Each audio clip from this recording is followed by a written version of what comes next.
Estamos aqui de volta, voltamos sim, não, deu uma queda aqui, né? Infelizmente aí acontece, né? Isso aí muitas vezes ou é internet ou é também o nosso StreamYard aqui, né? Que ele também tem um plano, né? Que você tem horas a cumprir e assim vamos esperar aqui o nosso convidado, né? O professor Ordai para chegar para ele começar essa aula, né? Então, como a gente estava falando e realmente isso aí faz muito, tem muito a ver, né?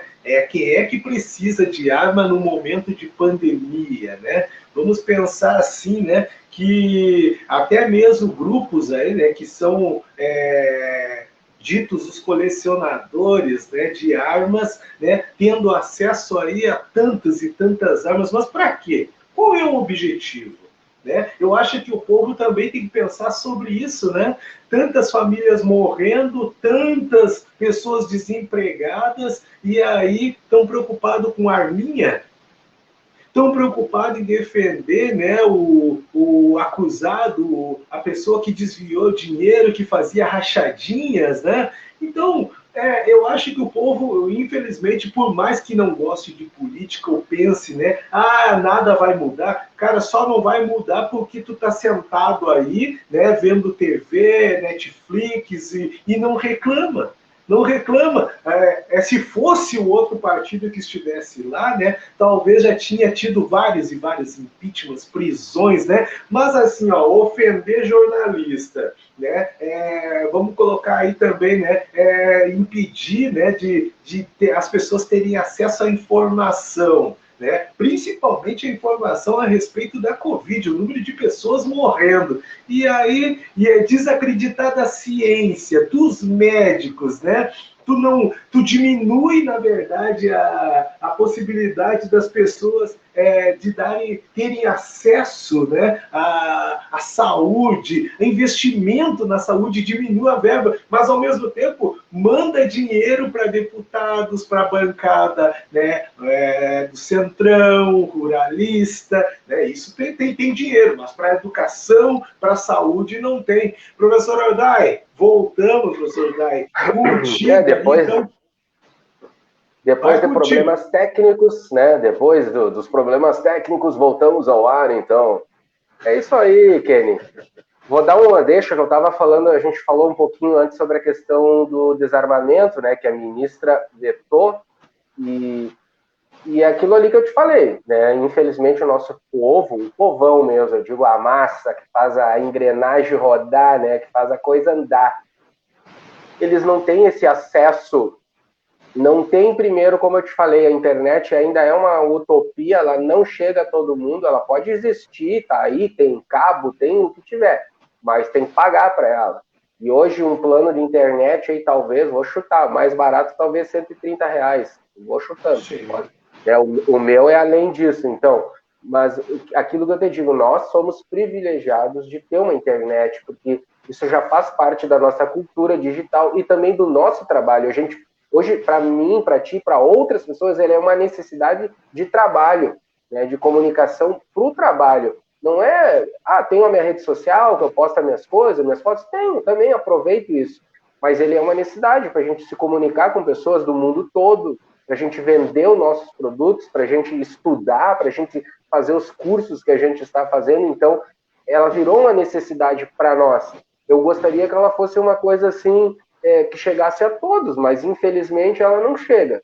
E aí, então, dando uma deixa que a gente falou dessa questão das armas, e agora eu vi lá também no grupo, aproveitei que deu essa parada, eu fico bem feliz, porque o secretário aqui de Cultura é o Brasil Caruso, de Uruguaiana, que já foi prefeito. E ele é um militar aposentado, e eu gosto de conversar com ele porque o cara é um poço de história. E uma coisa que também me chama a atenção, que a gente também tem que desmistificar, falando lá já do golpe de 60, porque muitos militares não foram favoráveis ao regime, eles tinham que cumprir ordens, entendeu? Por eles, nada disso. Então, eles não podiam fazer nada, porque a hierarquia, né, as ordens partem lá de cima, e eles reconhecem, a gente já conversou, né, com outros militares, aquele dia o próprio Amarildo falou lá do Mato Grosso, né, que tem militares que sabem que esse cara que está aí é um doido, é um louco, não representa eles, tanto é que ele foi banido. Ele não tem o perfil, vamos dizer assim, daquele militar brasileiro, que o pessoal tem toda aquela questão de postura, de ética, de disciplina. O cara disse, isso daí é um doido, é um louco que está dentro do exército, que esteve dentro do exército, e foi eleito presidente. Então a gente também não pode generalizar, achar que todos os militares aplaudiram, foram, não, só a favor, né, de tortura. Não, é aquela coisa, que nem os filmes que a gente olha. Tem muita gente que não quer ir para a guerra. Tem aquele filme que conta a história de um cara lá, um adventista, ele não quer pegar em armas. Chegou um momento assim crucial que ele não teve escapatória. Ele teve que pegar em arma porque, né, a mulher dele, a noiva, fez um apelo, mas ele não queria. E tanto é que na guerra ele não usou. E são fatos reais mesmo. Então, e aí o Caruso falava agora que ele, nesse do movimento do legalista, ele também estava do lado do Brizola, e que ajudou muito ele, que depois, 25 anos depois, ele se candidatou como deputado estadual aqui em Uruguaiana, foi eleito, também foi prefeito da cidade, e hoje é o secretário de Cultura, e é um cara assim que tem uma história, e tu vê que ele é um militar, daqueles militar tranquilo, né, porque a gente conhece, tem militar que veste o negócio assim e fica totalmente, que eu digo, fica um Rambo da vida, gosta da ação, né, daquele negócio. Mas vamos falar então do movimento da legalidade de 61. A gente falou no passado sobre o golpe militar, civil-militar de 64, né? Que houve no Brasil, aquela articulação dos grupos conservadores, dos Estados Unidos, colocando a CIA no meio dos manifestantes, né? Daquele grupo, vamos dizer assim, de senhoras religiosas. Quando vem com esse lema Deus, Pátria, eu já até me assusto, né, velho? Porque remete lá, quando começa a falar muito de Deus, e em meios, assim, digo, políticos, em meios conservadores, a gente também tem que parar para pensar como essa coisa de armar as pessoas. Isso é uma coisa está interligada à outra. A gente sabe que de Deus ali não tem nada, é uma forma também de cooptar essas pessoas dos movimentos religiosos, sejam eles católicos, evangélicos, enfim, é uma forma, porque essas pessoas também, né, é o povo, é a que gira a engrenagem, eles também são ignorantes em alguns assuntos. A maioria dos religiosos que eu conheço, não se interessam por política, não se interessam por economia, eles acham que uma coisa não tem nada a ver com a outra. E é o erro, porque aí eles ficam mais suscetíveis a esses setores da sociedade gananciosos que defendem os interesses imperialistas, né? Que o golpe foi orquestrado pelos Estados Unidos. Por quê? Vou dar uma recapitulada. Porque o Jango queria fazer reformas de base, né? Reforma agrária, queria colocar um plano nacional de industrialização no Brasil. Então, vamos dizer assim, em certo ponto, ele queria tornar o Brasil, no futuro, um país independente, porque a gente ainda dependia quase que tudo de fora do estrangeiro, né? Criar estradas para escoar produções, enfim, havia um plano de desenvolvimento. E num primeiro momento, o que acontece? Havia esse momento da Guerra Fria, essa União Soviética, né, contra os Estados Unidos, né, essa disputa que havia, tecnológica, ideológica, política, econômica, né, questão de armas. Então, alguns países simpatizaram, né, com o modus operandi da União Soviética, o socialismo soviético, né, o modus operandi influenciado pelas ideias do marxismo. Então, havia no Brasil já bem antes Partido Comunista do Brasil, e espalhado por todos os lugares. Então, se vendia essa ideia que o comunismo ia invadir a América do Sul e seria um atraso. Por que um atraso? Porque aí eles colocavam como exemplo o Stalin, quando esteve no poder, um militar, né, que dizimou pessoas, ciganos e outros tipos de pessoas que eram contrárias ao regime. E aí também se colocava que todo mundo ia andar igual, né, porque a União Soviética passou por fome, por miséria, então eles tinham um modelo igual, assim, vamos dizer, padrão de calçado, de calça, de camisa, de roupa, né, de vestimenta, porque o país havia passado por uma crise depois da guerra, até se reerguer. Então se desenvolveu essas coisas. Só que eles não falam do modus operandi, que se fortaleceu a educação, né, educação básica, primária, depois, posteriormente, a educação universitária. A questão se investiu muito na industrialização, né? Então, essa parte não se fala. Eles trazem sempre o lado perverso do regime socialista soviético. E isso influenciou Cuba, influenciou vários países a terem, né, a se identificar com aquele modelo. Tanto é que Cuba também foi governada por militares. Eu, no meu ponto de vista, o socialismo, esse que o Karl Marx escreveu, influenciado por Friedrich Engels, ele nunca deu certo, porque isso é uma opinião minha, porque foram os países que chegaram ao poder sobre essa ótica marxista, todos foram que chegaram ao poder, os militares assumiram o poder. Nenhum teve um civil que ficou e aí tentou implantar o modelo socialista de acordo com o marxismo. Então, no meu ponto de vista, eu acho que não deu certo por causa que militarismo versus socialismo, né, na visão marxista, não tem como dar certo, né? São coisas distintas. E aí, então, se espalha essa ideia que o comunismo vai invadir as Américas, e o Brasil já desde os anos 60 já vinha, né? Os Estados Unidos já vinha com essa visão. Então, a CIA já trabalhava aqui dentro para evitar, mas o interesse maior não é, o comunismo é apenas uma forma de vender, como hoje se vende muito essa ideia, né? Os comunistas agora entraram nas universidades, os comunistas querem destruir a família no Brasil, o comunista nunca existiu, gente. É bobagem, isso é um papo, a mesma coisa que se usou lá nos anos, o mesmo discurso. Esse tipo de discurso, para quem estuda, lê, conhece a história, já não cabe mais no século XXI. Não existe. Que comunismo, né? Quem é que vai voltar a esse período do socialismo soviético? Isso é uma utopia. Hoje já não se encaixa mais. A própria China já não segue esse modelo. Outros países, a própria União Soviética se desmembrou, é uma coisa que não tem como. Lá para cima já não se usa isso, mas se vende essa imagem, porque o Brasil ainda é um país de ignorantes, no sentido de pessoas que não são esclarecidas, que não têm acesso.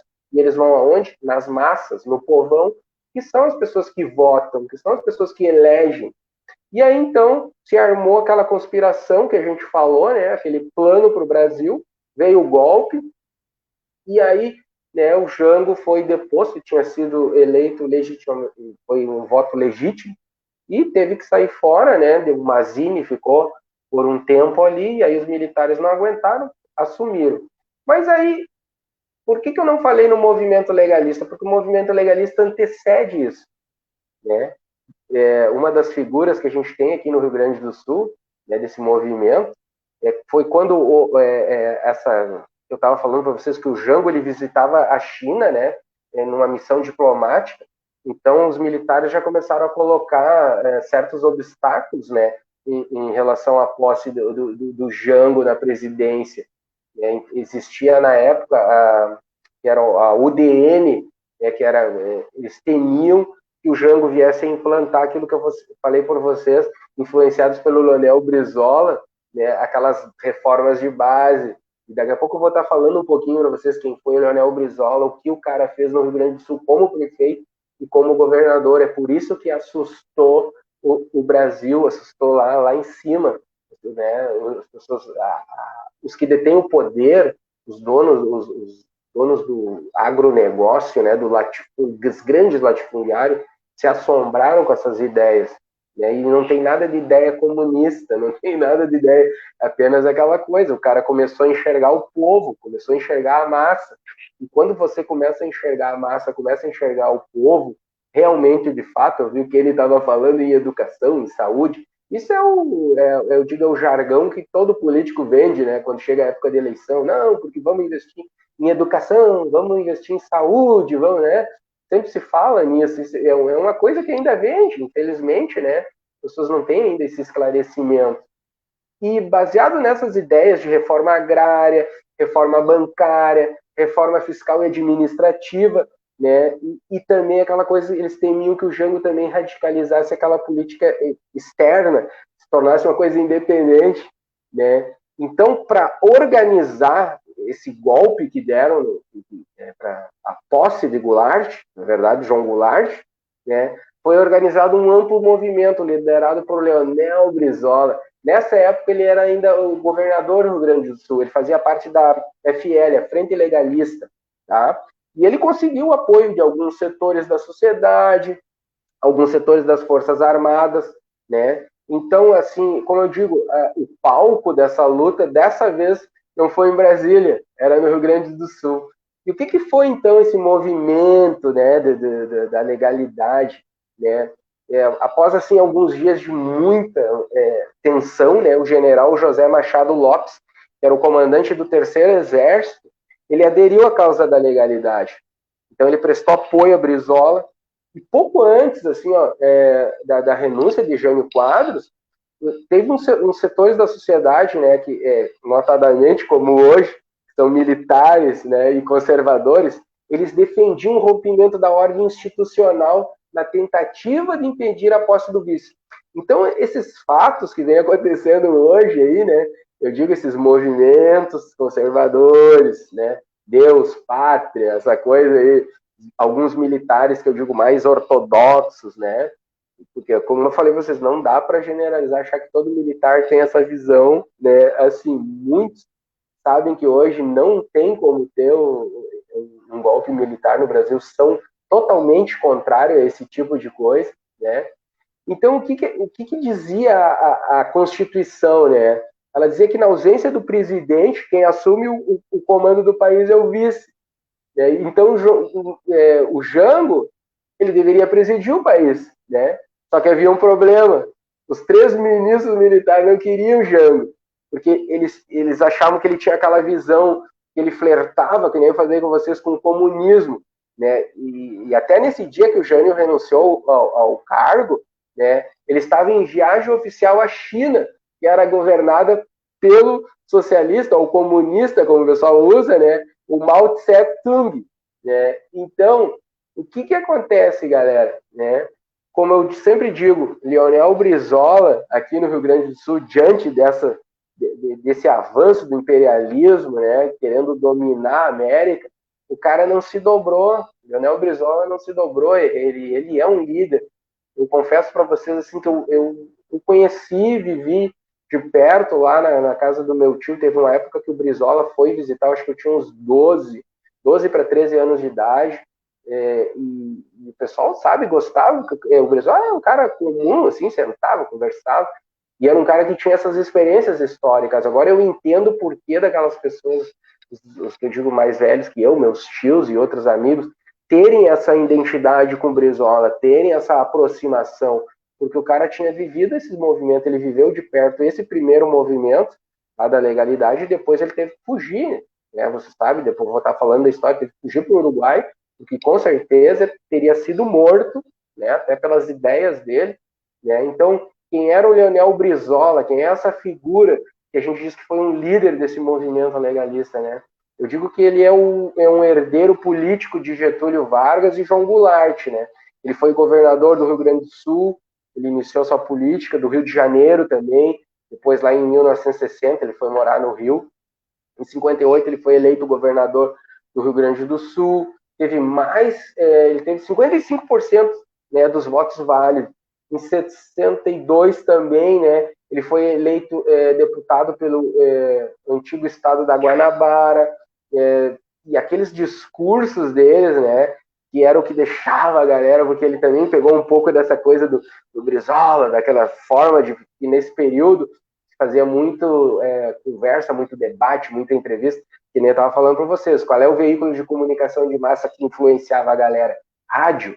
Então as pessoas, todo mundo era impactado pela radiodifusão, então as pessoas, né, sintonizavam e ficavam ouvindo o que o Brizola falava, e ele se inspirava muito em João Goulart e também na figura do Getúlio Vargas, na forma de discursar, a forma retórica de falar. Isso era nítido, né, na pessoa do Brizola. Então, o que Brizola assim, discursava? Né? O que estava dentro do discurso? Implantação da reforma agrária.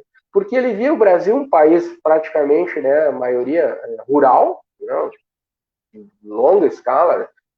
Então, se lutou, a luta maior dele, num primeiro momento, era a questão da reforma agrária e a distribuição de renda no Brasil, né? Então, lá em 64, eu falei para vocês, com o golpe, né, o Brizola se obrigou a ser exilado no Uruguai. Mas em 61 também, visando garantir a posse do vice-presidente, né, o movimento da legalidade, ele, assim, ó, dá para dizer que o ponto alto desse movimento, tá, foi aqui no Rio Grande do Sul, tá? Porto Alegre foi. Então a gente lembra, assim, que nem eu falei para vocês, que as rádios aqui, Rádio Guaíba, Rádio Farroupilha, né, eles transmitiam, eles colocavam o lenha na fogueira, informando as pessoas, né, e tinha a cadeia da legalidade, né, entre aspas, que era um programa. Ele era comandado por 104 emissoras gaúchas, catarinenses e paranaenses. E uma coisa me chamou a atenção, olha como o Brizola conseguia transitar, e esse era também um dos medos também do pessoal lá de cima, que se unisse, como eu vejo muita gente, né, hoje falam dessa questão de fazer um apartheid, né, nós, o Rio Grande a região do Sul, Santa Catarina, Paraná e Rio Grande do Sul, a gente produz, a gente faz isso, a gente faz aquilo, e sempre se defendeu essa ideia, vamos dizer assim, de um apartheid, né, de se emancipar do resto. Só que a Constituição, o nosso país é diferente dos Estados Unidos, né, é uma outra forma, cada estado tem algumas leis, né, tem os condados, é outra coisa. Então aqui não é permitido, mas vejam como o Brizola ele conseguia agregar, né, dentro dessa ideia de reforma agrária, né, dessa reforma da distribuição de renda no Brasil, ele conseguia agregar esses estados, o Paraná, Santa Catarina e Rio Grande do Sul, né? Tinha um apelo bem grande, assim, a figura do Brizola. Então, assim, o que a gente vê aqui no dia 28, né, comandante do 3º Exército, general Machado Lopes, recebe ordens no sentido de pôr fim ao movimento de resistência encabeçado por Brizola. Agindo com toda a energia, né? Então ele deslocou as tropas do interior em direção a Porto Alegre para tomar de assalto o Palácio Piratini, que na época era sede do governo estadual. E as orientações que ele tinha, né, deveriam ser empregados até aviões para bombardear o palácio.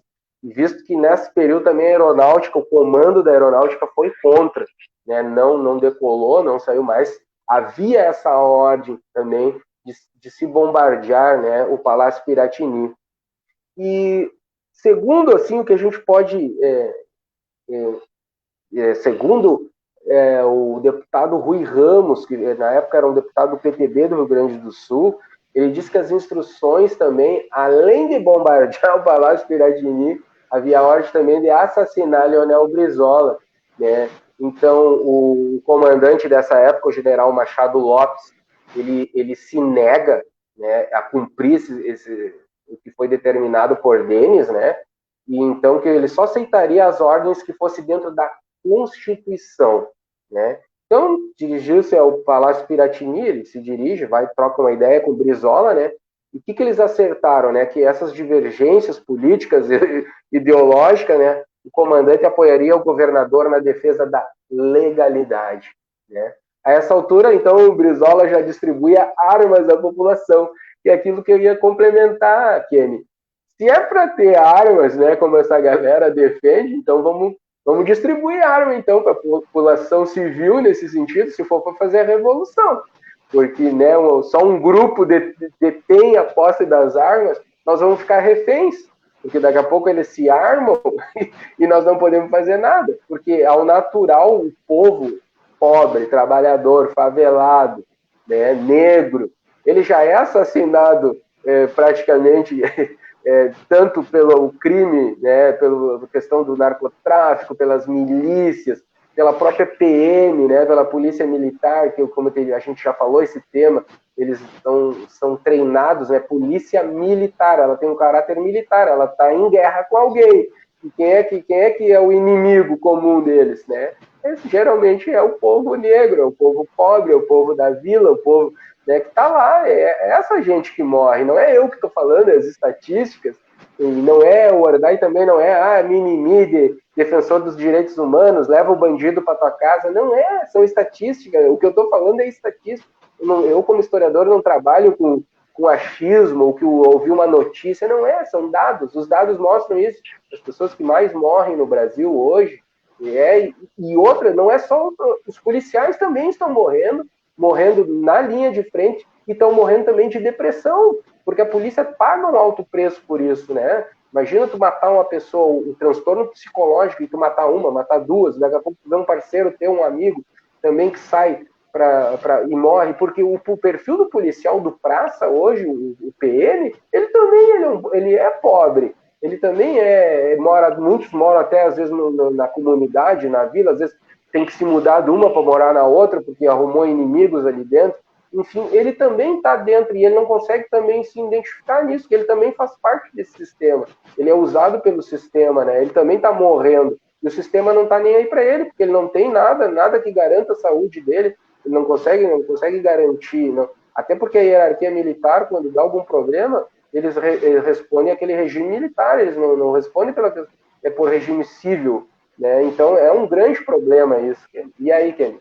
Fazer uma lembrança, né, que tu falou aí, né, quando o próprio policial militar, ele entra, né, na favela, ele entra com tudo, lá muitas vezes, né, ele o alvo, na verdade, é o traficante, é a população mais pobre, sim, né? É o negro, mas só que, da mesma forma que o policial militar, ele entra na favela, ele não entra na classe alta, né, onde aconteceu aquele fato, você lembra do cara lá no bairro nobre de São Paulo, né? O entregador de pizza? Não, mas o policial que foi xingado, teve o fato também, né? Pelo ricaço, né? Foi ofendido, chamado de bosta e tudo mais, né? E infelizmente, né, esse é o reflexo, né? Quando os caras batem nas mulheres, que até mesmo fazem os crimes, que eles têm dinheiro, a abordagem policial é diferente, né? Eles têm proteção, né? Né, do habeas corpus, né? Infelizmente é assim, mas já na população mais pobre, né, que é o alvo, na verdade, da pseudoproteção, né, eles chegam com tudo muitas vezes, né? Isso que faz parte. Está dentro do sistema esse que a gente estava falando aí, do imperialismo, né, do neoliberalismo, que ele promove isso. Na verdade, ele coloca uns contra os outros, nós mesmos estamos uns contra os outros. Se a gente for falar o nosso povo negro mesmo, é uns contra os outros. Ele não consegue ter consciência de classe, ele não consegue se unir, ele não consegue ter consciência dos seus direitos garantidos pela Constituição. A gente olha aqueles filmes norte-americanos, quando os negros começam a se empoderar e cobrar os direitos, muitos são mortos, com certeza são, porque eles têm entendimento dos direitos. E só que lá é garantido, né? Ainda, né? Por mais que morra, tem um apartheid, tem um racismo muito forte nos Estados Unidos, é histórico, né? Um racismo tanto estrutural como um racismo, que eu digo, no dia a dia, latente. A gente já falou sobre isso, falamos, né, do apartheid que havia, os ônibus, os negros iam no fundo do ônibus, falou aquela da Semana das Mulheres, né, aquelas mulheres que foram importantes nessa luta. Então lá é latente isso, mas aqui também é latente, só que aqui ele é estrutural. E aí o que acontece? Há um combate, né, como a gente falou, da polícia, e não só da polícia, né, cara? A gente vê que as pessoas estão morrendo na saúde, por exemplo. Olha os dados hoje do Covid. Quem é que está morrendo mais aí? Aí as pessoas dizem, já vem esses caras falar de racismo até no Covid. Não é questão de racismo aí que a gente volta àquilo que eu falei. A ver que o sistema de saúde, ele sempre foi terrível para quem dependia disso, antes do Covid. Para qualquer coisa que fosse fazer um exame daqui 2 meses, ou enfim, uma cirurgia para daqui 6 meses, a gente vê que é um sistema que está precário, né? Que ele está, como tu falou, não há investimentos e também não há, por parte do governo, porque o objetivo do governo, quando trabalha com o imperialismo, é que se privatize as coisas. Eu vou estar falando nisso. O Brizola, ele já tinha uma visão, hoje, se ele tivesse vivo, ele ia dar assim, ó, o cara ia estar quase que infartando, porque ele foi um cara que ele encampou o que era estrangeiro, tornou estatal, sempre com 51% das ações, ele nunca deixava o capital para os outros terem o maior poder de posse de decisões, então o Estado sempre ficava com 51%, encampou muita coisa no setor de energia elétrica, criou polo petroquímico, enfim, o cara já tinha essa visão. E hoje, o que a gente vê hoje? Os governos imperialistas, né? É um desmonte, tudo é uma privatização. Até eu questionava, eu pergunto para as pessoas, cara, existe isso lá em Londres, naqueles países da Europa, eles privatizam as coisas deles, na Alemanha, eles deixam chegar o estrangeiro lá para controlar, vamos dizer assim, os recursos deles, os recursos hídricos, os recursos, né? O estrangeiro que vai lá controlar na Alemanha, na Suécia, nesses países da Europa, né? A gente não vê, por que sempre se vende essa imagem, né, de que tem que privatizar, que tem que fazer as coisas para nós aqui nas Américas. Porque, como dizia o Brizola, né, cara, aqui isso aqui é um celeiro de exploração do imperialismo, né? A gente continua sendo explorado. E aí, esse governo que está aqui no Rio Grande do Sul, por exemplo, já há um comentário, já há um projeto, né, de privatização aí da questão da energia elétrica e outros setores, né? Porque o que eles fazem? Eles sucateiam o máximo que dá do setor estatal, né, das coisas que estão do Estado. As pessoas que estão lá também já estão há um bom tempo, já não têm muita vontade de trabalhar, então isso tudo contribui. E eles usam essas imagens negativas para passar para a população. E realmente, a população que vai desfrutar, vamos dizer assim, que vai acessar alguma coisa que seja pública, que seja do Estado, o cara faz a comparação. Fila, né, de espera num banco do Estado leva mais de meia hora. Eu vou consultar, tem uma fila que eu fico uma hora e ainda não consigo consultar para, né, para atender a minha necessidade hoje. Eles me mandam voltar daqui 30, 60, sei lá quantos meses depois. Eu vou para fazer alguma coisa referente a algum trabalho, né, é mais demorado. Né? Por que tudo que é do Estado, né, e eles vendem esse peixe, é ruim, não presta, o serviço não é de excelência. Então, eles começam a pegar essas coisas negativas, e muitos, eu digo funcionários que já estão lá enraizados e já deveriam estar aposentados, né? Também contribuem. O Estado não faz concurso para renovar essa galera, aposentar essas pessoas, já que trabalharam, garantir os direitos deles, tudo que foi garantido, né, por lei. Né? Ao contrário, o governo vem tirando, né, dessas pessoas que trabalham, que são em algumas empresas, tanto no estado, no município, ou federais mesmo, funcionário público, como eles falam, eles vêm tirando tudo aquilo que eles ganharam lá atrás. Então, eles vêm desmontando, aos poucos eles estão desmontando, né, o Estado. E aí se vende aquela coisa do imperialismo. E aí quem é que toma conta? O estrangeiro. O Uruguaiano é um exemplo. Privatizou a água, na época, eu me lembro, o pessoal da Corsã ia para a esquina do calçadão e dizia, não, façam isso, porque a água vai ficar cara. O pessoal já sabia que o serviço que estava na época pela Corsã não era um serviço de excelência, que já fazia parte, né, do sistema, aquela coisa de desmonte. Assinou vários abaixo-assinados que eram a favor da privatização da água. Hoje, eles reclamam direto em grupo de Facebook, que cobram isso, que o esgoto é não sei o que, e é aquela coisa, quer reclamar, liga para um 0800. Antigamente ainda eles batiam lá na porta, faziam manifestação na frente do negócio, né? Hoje é uma empresa estrangeira que tem aqui, né, que coordena a água. E eu olho muito o arquivo histórico lá onde eu tô e, cara, eu vou te dizer que não mudou muito. É quase que o mesmo serviço que a Corsã fazia, que as pessoas têm memória curta, né? Praticamente o mesmo, só mudou o seguinte, veio os encargos, né? Porque nenhuma empresa vai vir para se instalar num lugar para, vamos dizer assim, trabalhar de graça, né? Ou ganhar pouco. Os caras investem e eu não tiro a razão deles, porque é isso. É o imperialismo, é o neoliberalismo, é desmontar coisa pública para poder entrar um capital, né, estrangeiro ou privado, e aí eles diminuem essas questões de direitos trabalhistas, né, contratam poucas pessoas, né, vamos dizer assim, entre aspas, mais técnicas, só que bem menos pessoas. Faziam uma função antes, eles te colocam a fazer 2, 3 ao mesmo tempo, né, ganha um pouco mais, né, te dá aquela falta, só que tu não tem, vamos dizer, exato, e tu não tem acesso, vamos dizer assim, tu não pode ter aqueles ganhos como no Estado, triênios, gratificações, isso aí não existe, né? Então, o Brizola já tinha essa visão, né,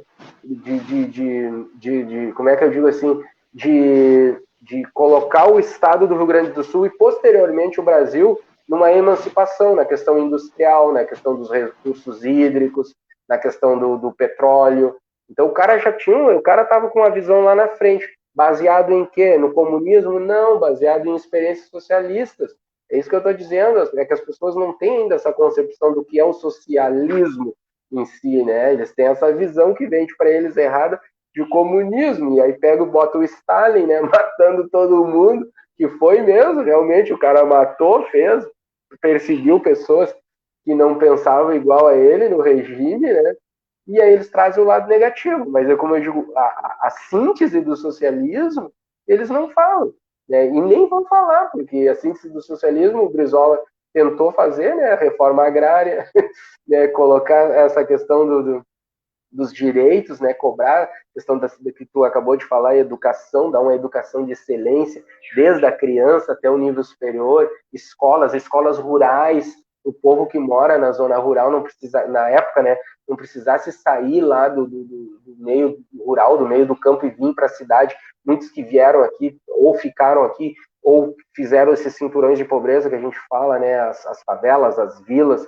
Isso foram pessoas que vieram do meio rural em busca, né, de um atrativo maior nos grandes centros, que deram mal.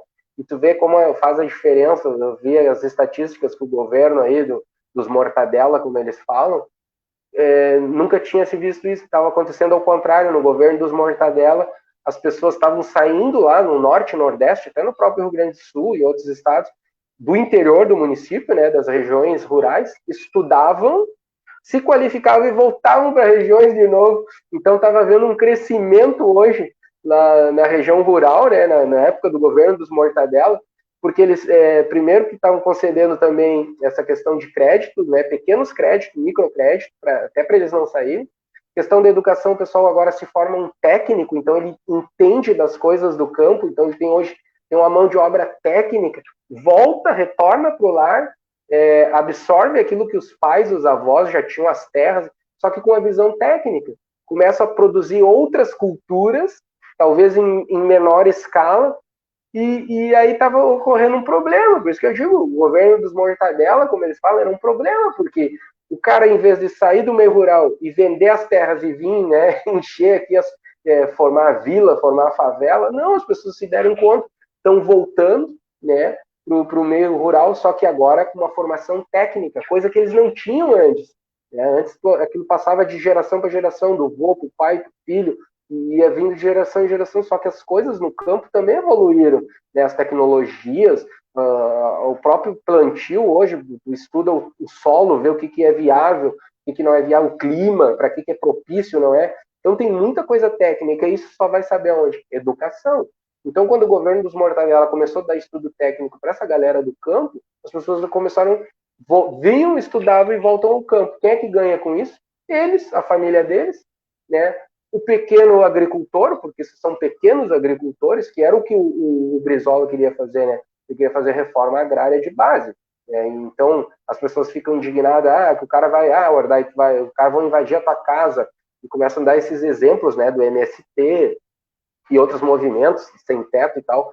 E daqui a pouco eles vão. E se eles invadissem a tua casa? Cara, o cara não vai vir aqui na minha casa, não tem nada. São pequenos lotes de terras para produzir. Aí eles pegam grupos que se infiltram no meio do MST, como a gente já falou, no próprio golpe militar, a CIA colocou pessoas. A mesma coisa dentro do MST, eles colocam pessoas mal intencionadas, como sempre vai ter, né, que pegam as terras, vendem, andam de caminhoneta do ano, e aí descaracteriza todo um movimento, o todo perde por causa de meia dúzia, e eles vendem essa imagem.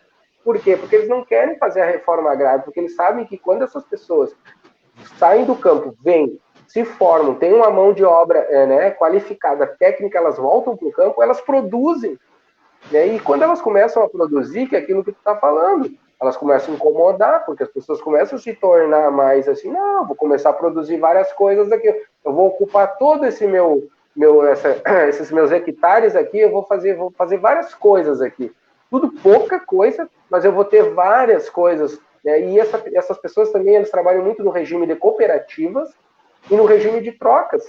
A gente sabe que essas culturas que tem, até na própria região aqui no Rio Grande do Sul, ou lá para cima, eles têm muita coisa de troca. Daqui a pouco eu tenho aipim aqui, né, mandioca, como a gente chama, e aí tu é meu vizinho, e aí daqui a pouco tu tem uma outra, vizinho, eu vim lhe trazer, tô precisando de um arroz, senhor. Não, tá aqui, e aí faz aquele, né, aquele regime de trocas, que isso é uma coisa que o sistema não gosta, né, esse sistema de cooperação, de um cooperar com o outro, isso é socialismo. Esse é o comunismo, viver em comuna, as coisas são comum a todos. Mas aí voltando para Brizola, quando o Brizola distribui armas à população civil, né, que cercava o Palácio Piratini com trincheiras, já estavam se preparando para uma guerra civil, né? E aí os governadores também do Paraná, na época, o Ney Braga, e de Goiás, que era o Mauro Borges, também já se declararam dispostos a usar armas, se necessário, para garantir a posse de João Goulart.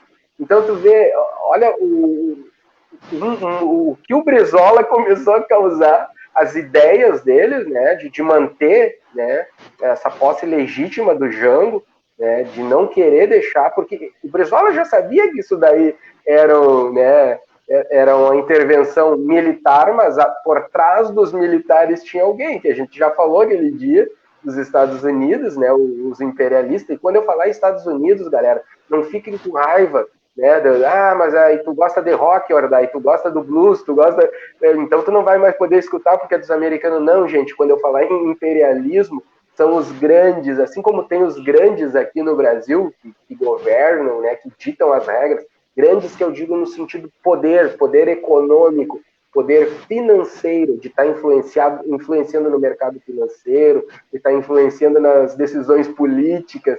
Essa gente, quando se falar imperialismo norte-americano, vocês têm em mente isso. Se vocês não sabem, pesquisem na internet para saber quem são os mais poderosos nos Estados Unidos, onde que eles estão inseridos. É na indústria farmacêutica, é na indústria das vacinas, é na indústria das armas. Procurem entender, que aí vocês vão entender o que é o imperialismo, que é o que governa.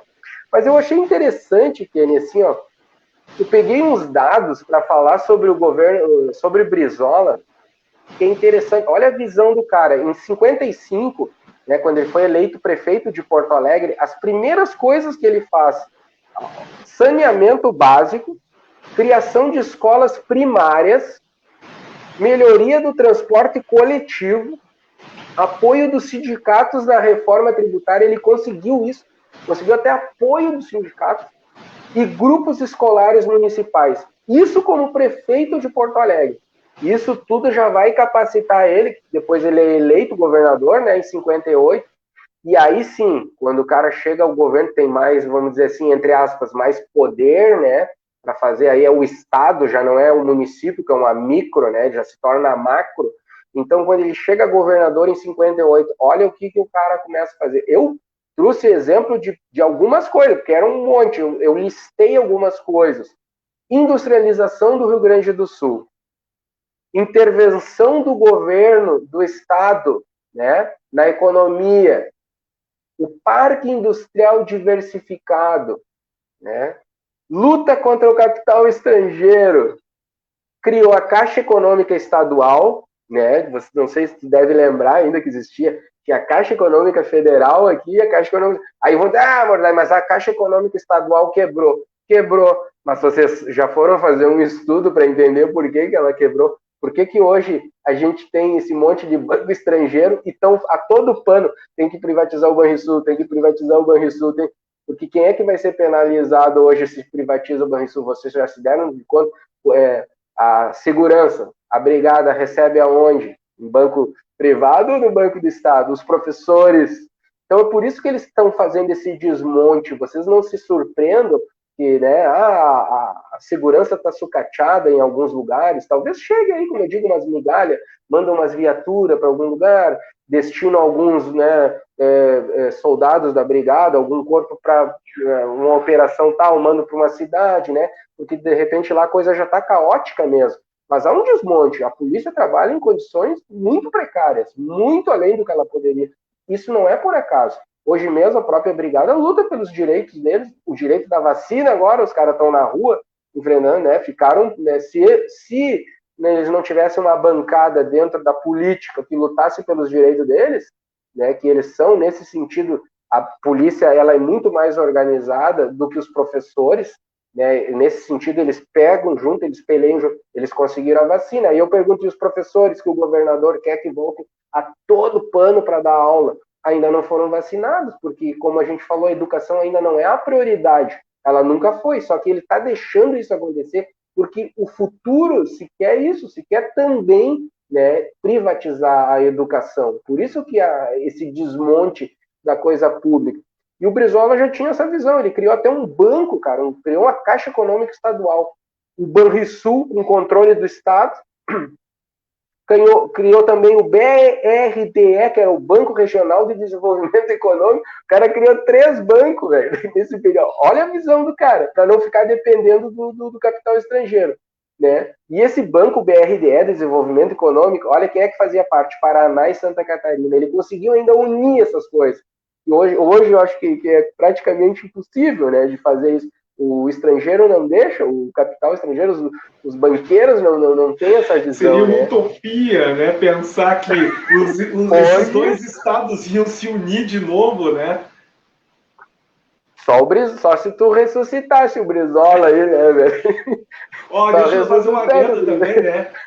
Deixa eu só fazer também um comentário. Ó, o meu pai, ele era brizolista, né? E assim, ó, e o meu pai era ferrenho mesmo. Eu lembro que ele ficava assim, ó, no ouvido grudado na rádio, né? E principalmente se falasse mal do Brizola, não. A gente nota, e aqui em Uruguaiana tem muito isso. Toda a nossa região uruguaiana, São Borja, Itaqui, né? Até São Borja tem essa coisa histórica do Getúlio, né? Do presidente. Enfim, a gente tem, e por ser uma zona agropecuária, né? Uma zona rural, assim, onde domina muito essa questão do latifúndio e tal. Então, aqui também, Uruguaiana, quem é desse período, que foi amigo do Brizola, ele fala exatamente o que tu está falando do teu pai. Mas, cara, se a gente for... Eu tô lendo aqui para ti, trazendo, né? Essas coisas, assim, que o Brizola... Não tem como o cara não ser defensor do Brizola, né? Eu digo, só um doido. Porque as pessoas... Uma coisa é quando tu pega raiva e nojo, vamos dizer assim, né? Um ódio, que tá muito moderno hoje, essa coisa, o ódio, pela pessoa, né? Então, muita gente talvez não gostasse do Brizola por causa disso, porque era um cara simples, simplório, o cara naquele linguajar dele, e conseguia passear por dentro desses movimentos de pequenos agricultores, médios o povão, entendeu? Então, as pessoas, assim, é que nem o Mortadela, né? As pessoas têm ódio, tem muita gente que tem ódio do Mortadela, o cara era um operário, sem dedo, né? Porque ele toma cachaça, porque ele é um borrachão. Eles pegam esse estereótipo. Mas o que era bonito para nós? Não, bonito para nós era o Fernando Collor de Mello, que tinha, né, um cabelo bonito, andava de jet ski, que era, né, o sonho da galera era andar de jet ski, jogava tênis. Sim. Não estou menosprezando quem anda de jet ski ou que joga tênis, era a imagem, né? Mas tem um quê de preconceito nisso, né? Coloca claro. Aí, né? Cachaceiro, sem dedo, né? Porque era pobre, né? Saiu de lado do Nordeste, né? Então aí o Brasil também tem essa coisa assim. Não adianta esconder, não. O ódio, que eu digo que quem é que passa isso, né? Esse movimento aí que você diz, o movimento que é a favor da volta dos militares, aqui em Uruguaiana, todos que eu vi, cara, com bandeira do Brasil e tal, as pessoas em ótimos carros. Claro que tem aqueles pelego que é normal, que até dentro do nosso movimento, que a gente fala nosso movimento negro, tem os capitão do mato, isso faz parte. Mas tem também dentro desses movimentos aqueles pelegos que tu vê com um carrinho ali, segunda mão, uma motinho caindo com a bandeira do Brasil, porque o sonho deles é chegar lá, ter um carrão, uma moto, poder desfrutar, só que é só um sonho. Ele vai ser sempre um capitão do mato, ele vai ser sempre um capacho. Ele não vai conseguir chegar lá porque eles não vão deixar, até porque não tem sobrenome, não tem poder, não tem histórico de família com nome, que foi isso, que foi aquilo. Ele só é uma forma, mais uma massa de manobra, e isso as pessoas não conseguem se dar conta, né? Como hoje, vê no nosso próprio movimento de negros e tal, que a gente faz parte. Né? O nosso movimento também é fragmentado porque tem negros que não se assumem, não conhecem sua história, não conhecem sua ancestralidade, né, ou se reconhece, não reconhece, né, não gosta disso, prefere ser chamado de moreno, porque ele acha que, né, ser negro é uma vergonha, o meu cabelo é feio, é horrível. Então, essas coisas. Tem gente assim? Tem, existe. E é esses que eles pegam para dar opinião lá. É esses que eles pegam para dar entrevista. Quando a gente vem falar sobre racismo, qual é o negro que vão pegar? Vão pegar o Ordai e o Kenny? Não, esses aí não. Pegam um outro que realmente se identifica mais com os valores, né, da elite, que se identifica com os valores da branquitude, né? E eles pegam esse. E aí o cara vai dizer, mas eu vi, cara, um negro ontem falando e falou muito bem que isso é mimimi, que ele não passou por isso, que ele não tem por que estar passando por isso, que isso é bobagem, a polícia nunca atracou ele é um cidadão de bem, ele trabalha, sempre trabalhou, sempre... E aí ele pega esses caras, e esses caras vão e dão, ou essas mulheres, né? Eu tô falando cara, mas poderia falar mulher, vão lá e apresentam esse testemunho, esse discurso. E as pessoas já viram, olha aí, o que eu falei, ó. Eu falei para vocês que essa coisa de racismo não existe. Tá aí um cara falando, um negro falando aí, ó. Tá aí, e aí as pessoas se identificam com aquilo ali. Porque a gente já tem um ódio, que foi um ódio que eu digo... Esse aí é o negro especial, né? Que diz que não passou por nada, não aconteceu nada com ele. Tudo ele foi o melhor, né? Exato. E tem muito, aqui em Uruguaiana tem muito isso. Tem, né? Tem um lá que o cara, eu não consigo, que tu conhece também, a gente fica horrorizado, o cara tá lá no grupo, nos grupos do Facebook Uruguaiana. Cara, ele odeia, se tu falar no Mortadela, né, que eu nem vou falar o nome do cara, se falar que tu é do partido dos Mortadela, ele enlouquece, e aí ele vem com esse discurso do comunismo, que não sei o que ele nunca passou por racismo, que tudo que ele tem, ele lutou pela vida, ele não depende de político, ele não... Cara, eu fico olhando assim, meu Deus, é mentira, eu convivi, cara, era meu colega lá no Rondon, o cara chamava, sai daqui, negão, olha esse cabelo. Agora, esse dia eu escutei aquela música do Luiz Caldas, olha, nega do cabelo duro, e eu me lembro que a galera fazia farra, pegava no pé das gurias e cantava aquilo no recreio, daquele do Luiz Caldas, olha, nega do cabelo duro. Era uma zoação, né? Muita gente também diz, mas na minha época o magricelo era chamado de linguiça, o gordo de rolha de poço, o negão de picolé de piche, e nunca ninguém morreu disso. Que eu saiba. Mas e a mente, como é que cresceram? Porque uma coisa é o Kenny, uma coisa é o Ordai, saber lidar com os dissabores da vida, com os altos e baixos. Quantos que não tem essa mesma, assim que a gente tem, de saber lidar com os problemas, de saber lidar com os preconceitos. Quantos que aguentam? Na minha época de Rondon, né? Até eu vou comentar porque isso aí aconteceu muito comigo, né? Mas assim, ó, qual é que era a minha defesa? Eu tinha que cagar de pau. Eu tinha que ir, ó, pro soco. Entendeu? Tu quer mexer comigo? Tu quer ser racista? Tu quer fazer piadinha de negro? Então tá, vem cá, pá, toma. Deu. Não mexia mais comigo. Mas, infelizmente, são poucos dos nossos que têm essa autodefesa, entendeu? E não sugerimos não a violência. Mas e aí? Né? O bullying é bom só porque o branco está fazendo contra o negro, mas o negro fazer contra o branco não pode também, né? Exato. Então, essas coisas que a gente passou, e eu vou linkar, né, voltando de novo para o Brizola, que não tem como fugir, o cara estava à frente do tempo. Né? Ele conseguiu também fazer essa união que a gente falou, Paraná e Santa Catarina, com o BRDE, o Banco Regional de Desenvolvimento Econômico, mas ele também fez crédito para pequenas e médias empresas do setor agropastoril, que é isso que eu estou te falando. Por que ele tinha uma simpatia? Porque ele trabalhava com os pequenos e médios. O grande, o nome já diz, é grande. O grande, ele se vira, ele não está nem aí para a crise, ele é grande, ele consegue, ele tem que lutar pelo pequeno, pelo médio, e ele fazia isso com primazia. Né? O setor de transformação de matérias-primas locais, que é aquilo que eu falo, um exemplo nosso, uruguaiana, a gente tem arroz, há pouco tempo tinha lã, tinha leite, não tem nada que possa industrializar a lã, não tem uma usina de beneficiamento de leite para transformar em queijo, em requeijão, enfim, né? A gente tem arroz, o arroz sai de Uruguaiana, vai para outros lugares, porque a demanda para fazer a industrialização dele aqui é muito pequena, e tu lembra que nos anos 80, na época que o Brizola passeava aqui por Uruguaiana, anos 70, 80, Uruguaiana tinha várias usinas de beneficiamento de arroz, pequenos e médios que empregavam dentro da cidade as pessoas. Então, Uruguaiana tinha uma economia diversificada por causa dessa visão do Brizola, porque o cara tinha essa visão de trabalhar não só o grande, e aqui eu não estou dizendo que a gente vai eliminar o grande, não, a gente está dizendo que também tem que fomentar o pequeno e médio, porque para eles, o pequeno e médio, as coisas são mais difíceis.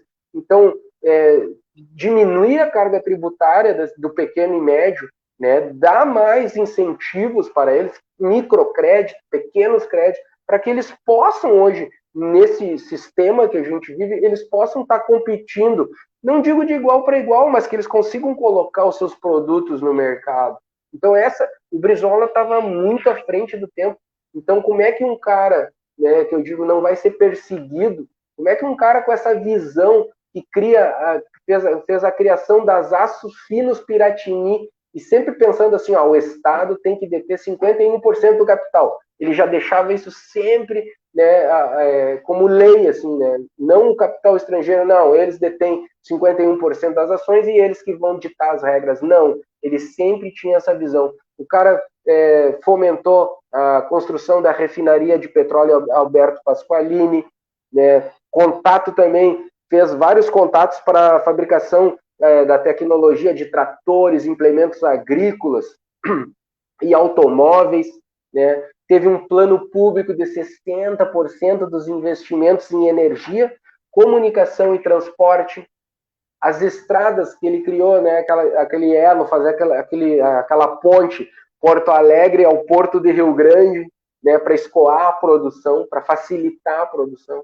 Termoelétrica de Charqueadas, a CRT, que não existe mais, que nem me lembrei, da Companhia Rio Grandense de Telecomunicações, que era uma empresa mista, né? Ela tinha uma participação estatal de 51%, que não existe mais a CRT, né? Não sei se em Porto Alegre ainda tem, existe ou não existe mais. Não, mas pensa assim, Dar, tu tá dando tanta informação, né, de empresas estatais, né? E assim, se a gente pegasse uma pessoa que se aposentou, né, há um bom tempo atrás, né, por uma dessas estatais, com certeza ela tem um padrão de vida, não vamos dizer muito bom, mas mediano. Vive tranquilo. Vive tranquilo, mas assim, né? Olha só, o tanto de empresas, bancos que eram todas do Estado, todas gerenciadas, tinha emprego, né? Que na verdade essa geração de emprego era justamente por causa do quê? Né? Já havia sim, né? Vamos colocar aí um plano de carreira, né? Que ele era, sim, destinado, não só também, havia também a autorização, a fiscalização e o acompanhamento de sindicatos, né? E o Brizola fazia esse link, né? Conseguia... Ele fez essa ponte. Uhum. Cara, e assim, olha o que nós estamos vivendo hoje. Tudo ao contrário. Tudo ao contrário. É o ódio a tudo que... É tipo assim, falavam tanto que a gente tinha dívida externa, eu me lembro até hoje, né, do FMI, né, que o Brasil devia milhões por causa até mesmo da Petrobras, né, porque na época os militares venderam a Petrobras, né, ela era uma moeda de troca. E aí, de repente, a gente compra a Petrobras, né? E crítica daqui, crítica dali, e daqui a pouquinho, o que acontece? Nós estamos agora, olha só, naquela época lá atrás, estavam reclamando que a gasolina era muito cara, R$2,50, né? Subiu alguns centavinhos, não, tem que ter impeachment, né? Tem que ter impeachment, né? Mas aí, olha quanto tá a gasolina, olha quanto tá o gás dólar de cozinha, o dólar. Olha quanto tá o quilo do arroz. Cara, e assim, e ninguém reclamando nas ruas, sabe? Aí ninguém fala mal, né, da alta. Olha só quantas vezes já subiu a gasolina nesses 2 meses de lá para cá?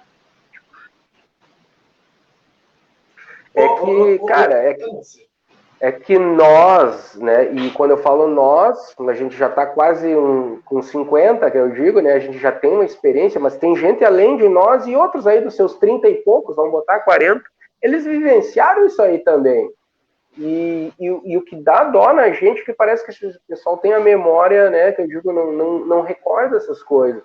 Na época do Mortadela, né, que o pessoal chama ele de mortadela, ou, né, tem os coxinha, depois vocês vão dar para pesquisar sobre a origem, quando batizaram os coxinhas se indignaram e aí apelidaram os outros dos mortadela.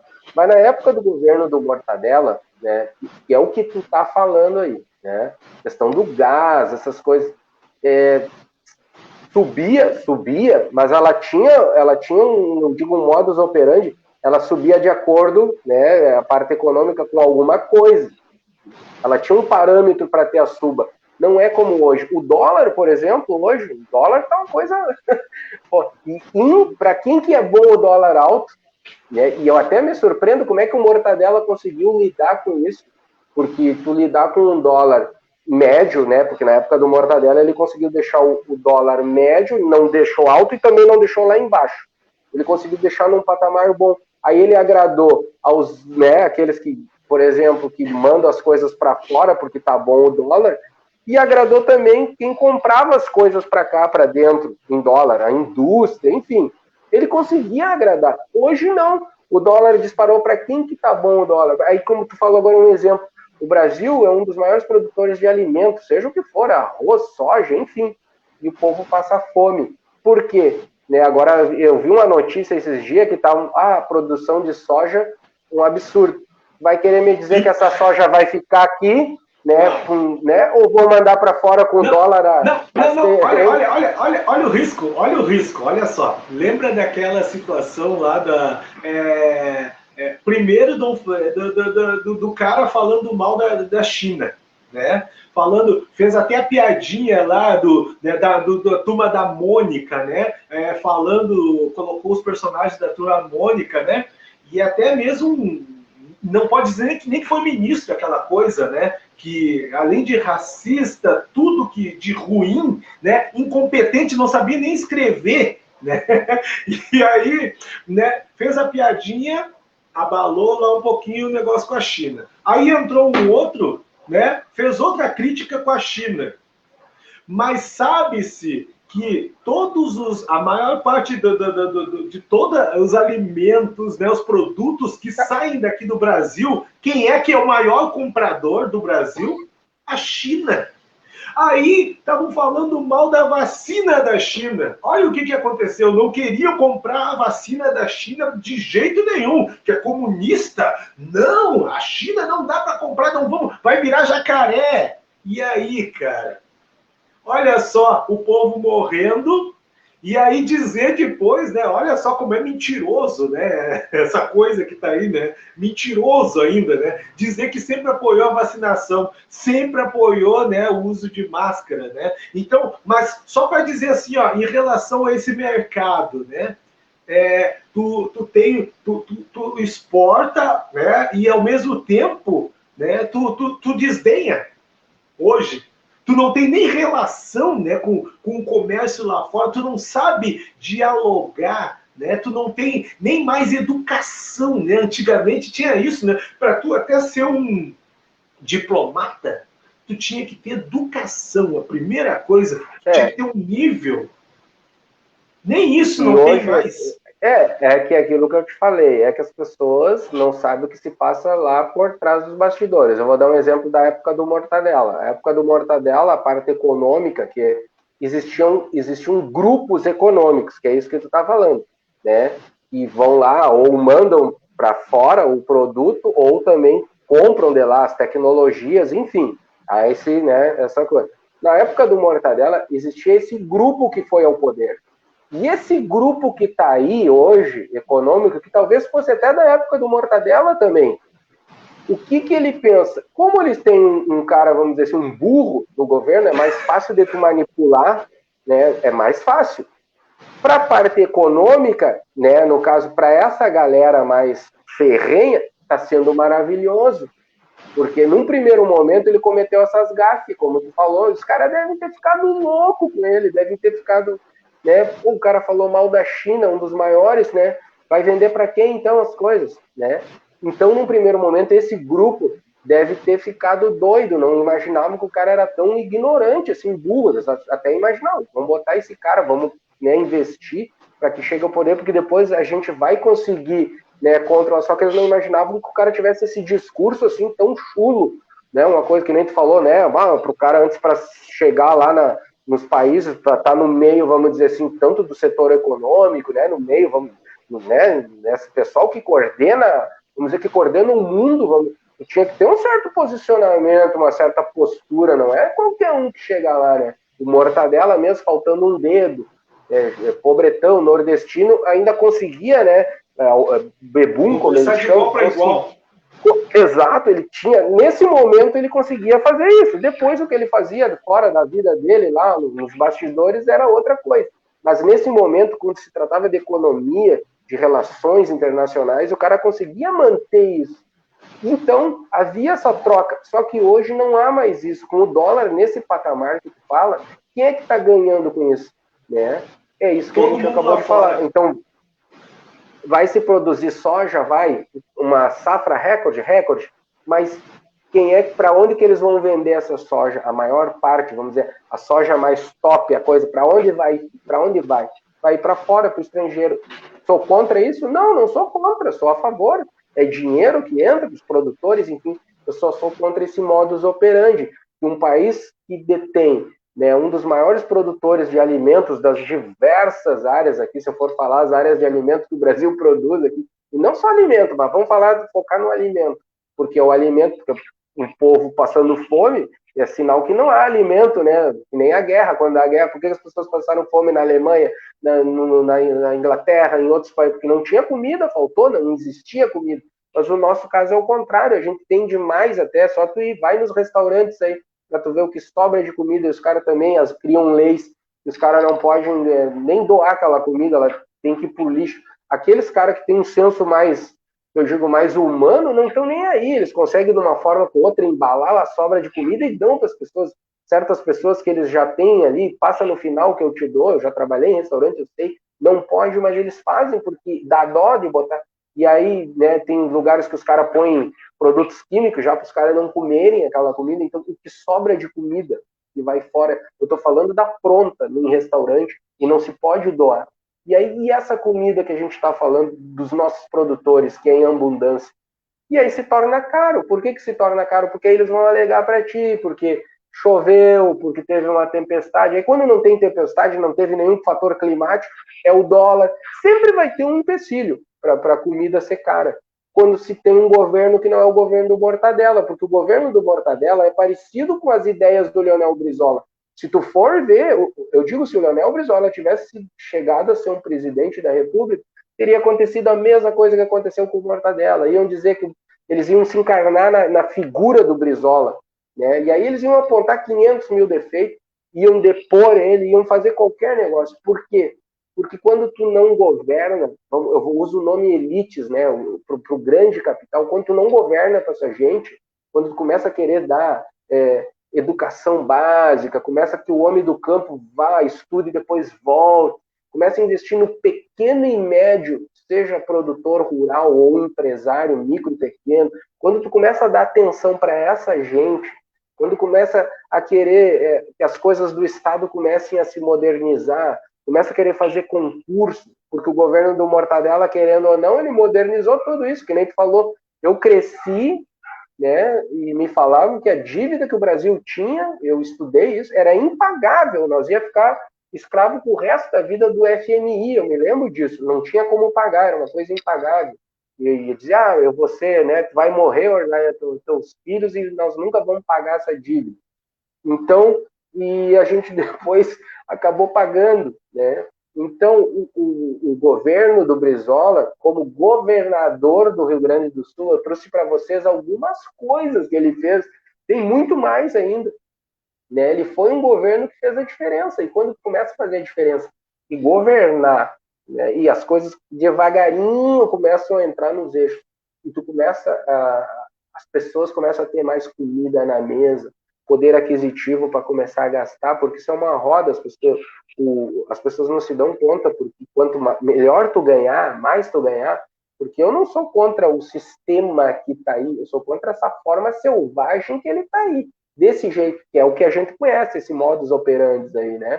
Mas se é um sistema, vamos pela lógica do capitalismo, que é, né, tu ganhar, receber, consumir. Se fosse assim, nessa lógica, não a selvagem, que a gente está testemunhando, se fosse essa lógica, eu recebo, vou lá, consumo, né? Aí o seu consumo de ti ajuda tu, que ajuda o outro. É uma cadeia, as coisas dariam certo. O problema é quando é esse selvagem, que esse capital, esse imperialismo chega aqui e quer desmontar as coisas públicas. As pessoas reclamam do SUS, e eu olho muito documentário, eu vi um do Michael Moore que fala sobre a saúde. Sobre a saúde nos Estados Unidos. E os caras lá estão ralados, né, velho? Porque eles não têm SUS. Tem que ter cartão de crédito. Tem que ter cheque. Não, então, que vontade que me deu, hein, Erdai, de cantar essa música. Homem primata, capitalismo selvagem. Oh, oh, oh. Cara, olha só, né? O rock já falava isso, né? Já contestava, né? Eu vejo assim, Kenny, tá dando reverb na minha voz aí. Eu vejo que tu tá falando aí agora, a questão do rock é muito interessante, assim, ó. Eu sou um cara que tem uma visão bem crítica em relação à arte. A banda que tu fala é o Titãs, né? Infelizmente, é aquilo que eu te digo. Os caras se perdem no sistema capitalista, né? Se perdem na caminhada. Quase todas as bandas dos 80 que tinham esse discurso aí que tu falou, que as letras eram letras conscientes, letras que faziam tu despertar, letras de protesto, isso já não existe mais, né, velho? Então, acho que também a arte foi abalada, a arte que a gente está vivendo nessa última década é uma arte que o sistema conseguiu também penetrar na arte e acabou com os artistas de atitude, fora as exceções aí que a gente vê alguns ligados ao movimento do rap, alguma coisa talvez do reggae, um punk, alguma coisa que já é natural do protesto. Mas fora isso, esses artistas que tinham antigamente, né, que eram artistas que faziam letras, né, umas letras mais conscientes, relatando. Cara, eu vejo que a maioria, próprio Titãs, se desmembrou no meio da caminhada, uns foram fazer outras coisas, perderam a essência. Isso é uma coisa boa também de estar fazendo um programa falando sobre a questão da arte, né, a arte pela arte, e a arte também com a arte engajada com uma questão mais política, mais social, porque existe vários segmentos artísticos, né? Podemos começar na semana, no próximo mês, né? Articular e falar sobre os movimentos através da arte, né? Falar sobre os movimentos revolucionários sociais através das artes, né? Da música, né? E teatro e assim por diante. Uhum. É legal porque as pessoas não têm essa concepção. A arte também, velho. O imperialismo penetra, porque a gente está falando aqui, a gente está falando de política, né? Que a gente falou sobre questão de golpe civil-militar, ele está no espectro político, né? A arte, que é outro tema, também tudo sofre influência dos imperialistas, né? E tudo tem um propósito. Tu vê por que se protestava muito nos 80, vamos dizer assim, que a galera veio, né, rechaçada já dos anos, as letras foram proibidas de tocar, eles sentiram na pele, vamos dizer assim, mesmo que fosse o finalzinho, mas sentiram na pele, eu digo, a galera dos 80, fora os artistas que sentiram lá desde os anos 60. Eles sentiram que foi a ditadura, a repressão de tu ser perseguido, ser morto, ter que fugir daqui. Isso que eu falo assim, ó, eu, na minha opinião, as letras até do Caetano, nem era tudo aquilo assim, digo, raivosa, assim, né? E os caras já eram perseguidos. Aí imagina se tu falasse de uma forma mais, né, mais enérgica. Esses dias eu tava falando com o Cris Mitra, né? E ele tem o acústico dele que ele faz o tributo Legião Urbana, né? E ele contando, né, que foi tocar numa casa aí, né, aqui pela região de Canoas, e o cara do bar pedindo para ele tocar Legião, mas não ficar questionando a questão política e tudo mais. Aí ele fala assim, meu amigo, não te preocupa que eu não vou falar nada, mas só a música por si ela já fala, né, a respeito da questão política, como é que tem um montão de música do Legião, e até lembrando, né, nossos anos 80, né, e eu me lembro assim, até uma lembrança que me vem na mente assim, quando eu fui gostar de rock pela primeira vez, eu já escutava, com certeza, mas não tinha nada que me atraísse. Mas o rock brasileiro foi com Legião Urbana, porque um colega meu, um ex-colega meu aí do Rondon, né? Ele mandou um abraço para ele, né? O Jean Ronet, né? E ele tinha a coleção do Legião. Cara, e eu cheguei na casa dele, ele querendo me mostrar aquela coleção dele do Legião, eram uns 2 discos, eu acho, no máximo que ele tinha, ou 3. E eu sei que ele me mostrou as músicas assim, aí eu discriminei. Eu discriminei, sabe? Ah, isso é música de louco, não sei o quê. Mas só que é o seguinte, ele botou, não, até que legal, legal. Fiquei assim, né, meio abalado, não gostei muito assim. Mas chegou um dia que eu comecei a trabalhar, passado uns meses depois, eu comecei a trabalhar numa gráfica em Uruguaiana. E eu era meio que vendedor, eu ia nas lojas, mas quando eu tô chegando na loja de volta, né? E eu cheguei assim, tava tocando Faroeste Cabocla, cara. Cara, aquela música entrou assim, ó, me rasgando assim, eu não tinha medo do tal João de Santo Cristo, que era o que todos diziam quando ele se perdeu. E quando fala que ele era negrão, velho, e aí quando ele fala assim daquela situação, né, não bota banca em banca de jornal, né, e justamente para o comando de um sem vergonha, cara, aquilo ali mexeu comigo assim pro resto da minha vida. Foi aí que eu conheci o teu amigo, o Áureo. O Áureo estava tocando nos Jardins Elétricos, né, com o Marcos, né? E, cara, e o Áureo me ensinou a tocar, né, o violão fazendo aquela entradinha. Cara, aí eu pirei mesmo, assim, dali eu comecei a tocar mesmo o violão, começar a querer aprender. Desculpa interromper assim, mas não, era é mais ou menos legal, para porque fazer um não, paralelo. tudo tem a ver, né? Porque a gente está falando da questão do Leonel Brizola, que ele é um cara anti-imperialista e um cara com a visão, né, desse movimento, né, do movimento da legalidade. Por que tem a ver com o que tu está falando do rock? Porque o rock também, num primeiro momento, é um movimento que veio do que eu digo dos Estados Unidos, o rock e suas vertentes depois, né? Ele é um movimento também de luta, assim, de contestação, né? E o Legião Urbana e outras bandas, claro, tu conheceu essas bandas do rock, eu conheci no mesmo período as bandas do punk rock, o Replicantes, Inocentes, Cólera, outras bandas também, Ratos de Porão, e eu já gostava Plebe de uma coisa Rude. mais Plebe Rude, eu gostava de uma coisa mais agressiva. Eu até não gostava muito nessa época assim, não gostava, eu não escutava muito Legião Urbana, o Traje a Rigor, essas bandas brasileiras, porque eu já gostava de uma coisa mais agressiva, as letras agressivas, porque eu sentia na pele já todas essas coisas. E eu achava o Legião, essas bandas muito românticas. Mas depois, com o tempo, quando a gente amadurece musicalmente, né, que vai amadurecer, e se permitir também, aí eu entendi qual é que era a proposta, né, embora essa turma aí, dado Vila Lobos, era uma galera de grana e tal, né, morava no Rio, tudo, né, em Brasília, e depois o pessoal vem, né, é descoberto no Rio de Janeiro, tanto é que depois deu briga, essas banquinhas donas dos direitos autorais, que é isso que eu estou te falando. A gente tem que ver o primeiro momento, a essência da coisa. Depois o capitalismo ele consegue, que era isso que a gente estava falando nas artes, ele consegue penetrar, e quando ele penetra, começa a dar essas competições, os caras começam, não, tu tá me roubando. Num primeiro momento, toca até de graça, vamos dizer assim, por cerveja e não sei o quê, daqui a pouco um cachezinho mínimo, daqui a pouco tu tá fazendo uma tour com a galera embolado numa van, daqui a pouco, isso aí tu já passou, já passei, todo mundo já passou. Tu bota do teu bolso, tu come o teu X, o hambúrguer, tu dorme mal, daqui a pouco a coisa desponta para uma coisa grande, e aí começa a entrar grana, e aí as pessoas, não, tá me roubando, não, e aí começa a dar os conflitos, que é a coisa que eu estou dizendo na arte. Quando o imperialismo, o capitalismo selvagem, né, que tu falou, que o Titãs já falava, ele entra, e nem o Titãs conseguiu se dar conta disso, né?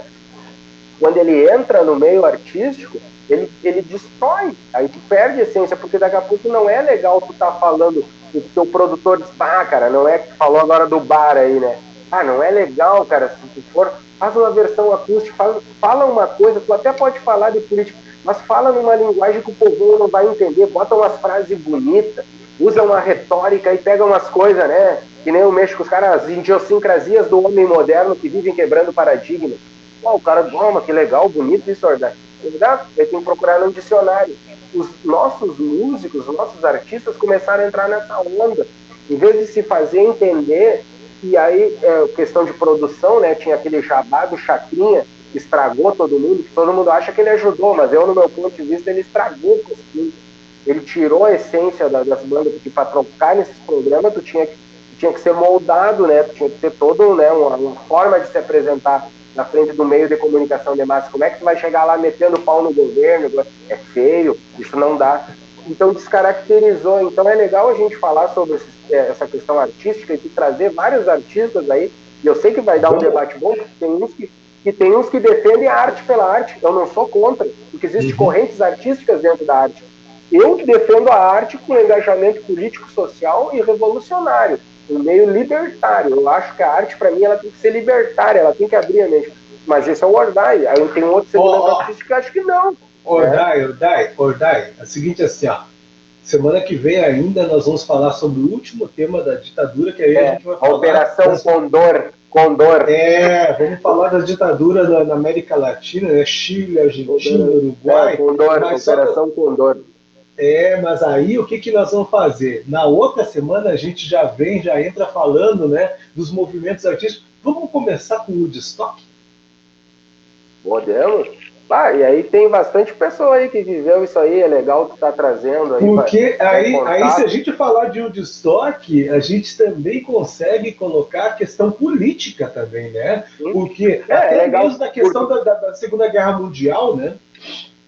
Do Vietnã e tal, né? Então é interessante falar sobre isso daí, guerra. Só que a gente vai ter assim, ó, tem pessoas que eu já conversei que entraram nesse movimento Woodstock com essa perfil politizado, revolucionário, e tem aqueles, como tudo que eu te falei, que entraram mais pelo lance de ficar com a mulherada, de, né, usar a fumar tomar um chá de cogumelo, só curtir, paz, só quero paz e amor, entendeu? Tem, como eu te digo, dentro desses movimentos, a gente sempre vai encontrar pessoas que têm essa essência, porque a essência do movimento Woodstock a essência é essa, a contestação dos jovens morrendo na guerra, do imperialismo.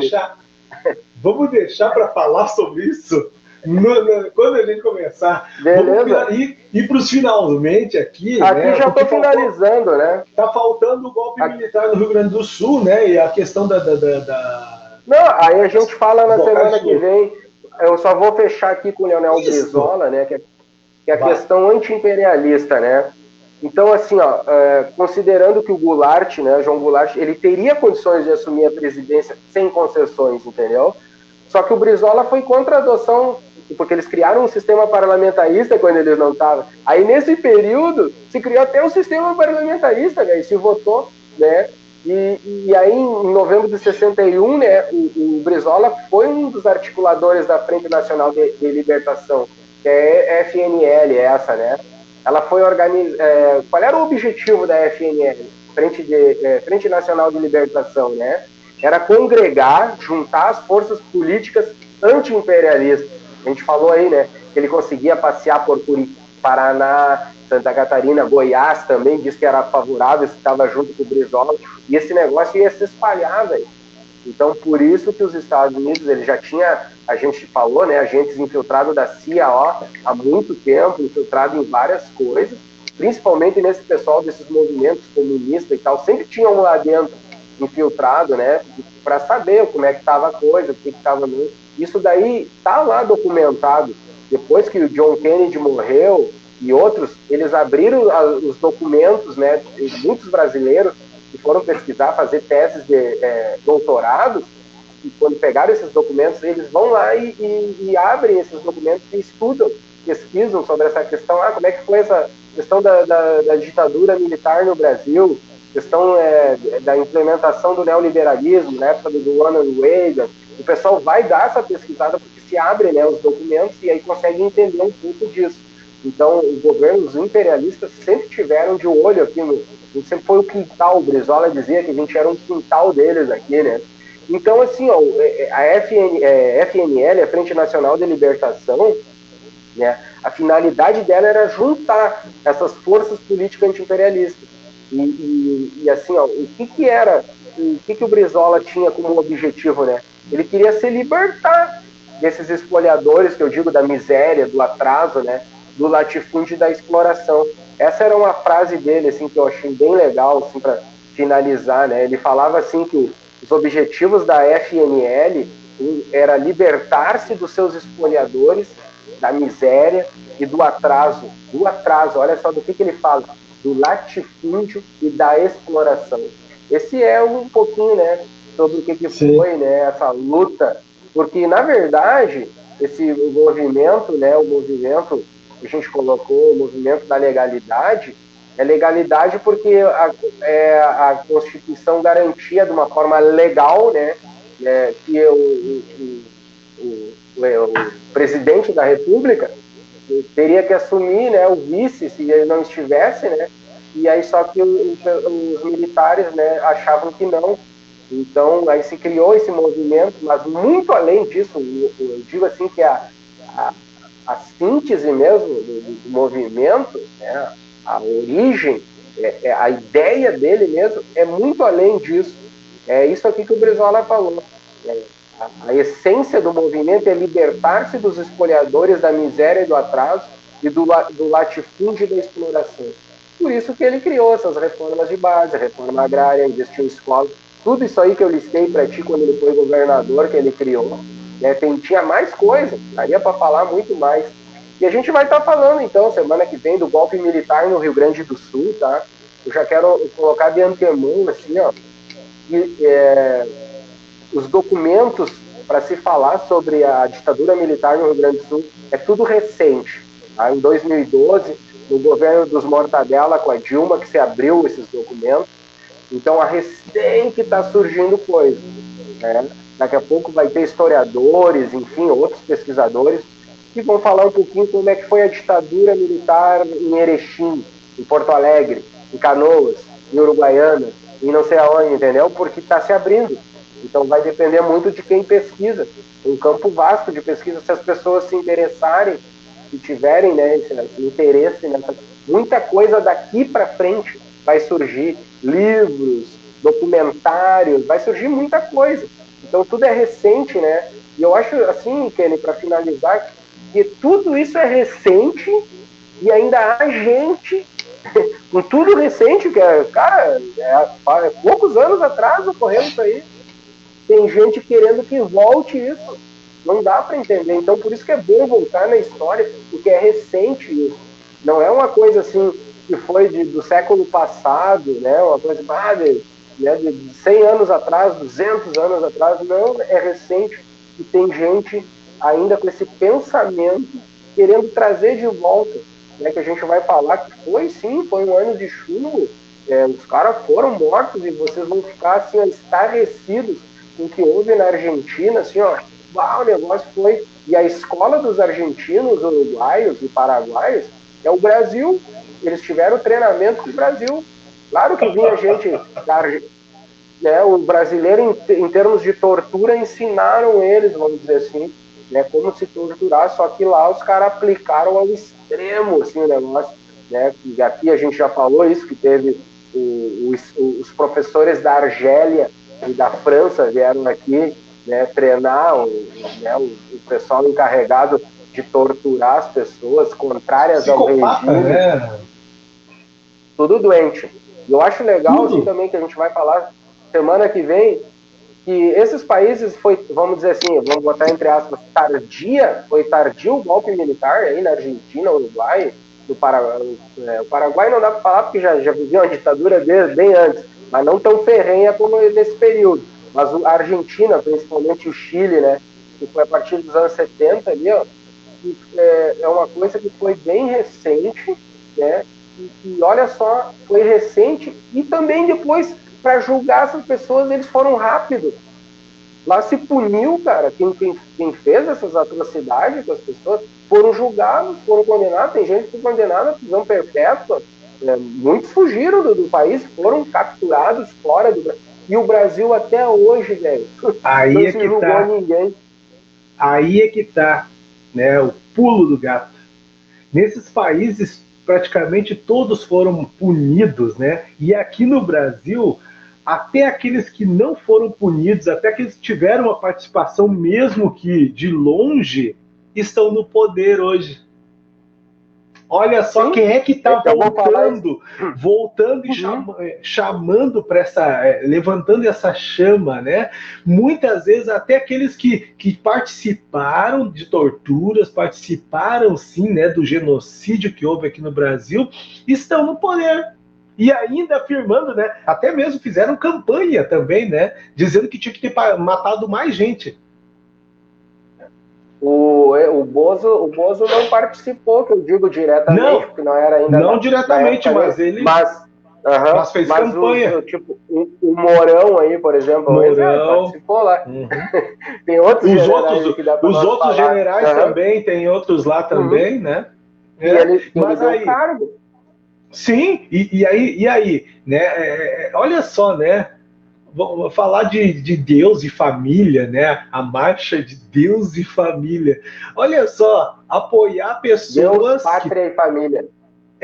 Pessoas que matam, que torturam e ainda, né, fazem apologia, né, aos extremos aí, não só a ditadura, mas até pessoas se identificando com o nazismo. E a gente aqui, nós estamos no plantão antirracismo. Eu acho que a gente também tem que... Vai chegar um momento que a gente também vai falar sobre o nazismo, né? A gente precisa falar, né? Sobre o nazismo, sobre o que foi essas coisas, né? Quem são essas pessoas, né? Que aí estão fazendo hoje gestinhos, né? Estão aí fazendo aí reverências. E aí também nós temos não só os nazistas, mas os fascistas também. Eu acho que a música ela pode esperar um pouquinho, Ordai. Não, tu que sabe, mas eu acho assim, ó, que é difícil das pessoas compreenderem, eu te falo isso como educador, porque tu falar sobre o nazismo e a gente falar, o que eu tenho que falar do nazismo para eles entenderem como é que se constituiu o nazismo e o que era o nazismo. Porque o que se passa para as pessoas, que assim, vamos falar no senso comum, as pessoas têm a figura do Hitler como um assassino de judeus, que se perseguia judeus, e mais que eles passam, e que ele queria conquistar o mundo.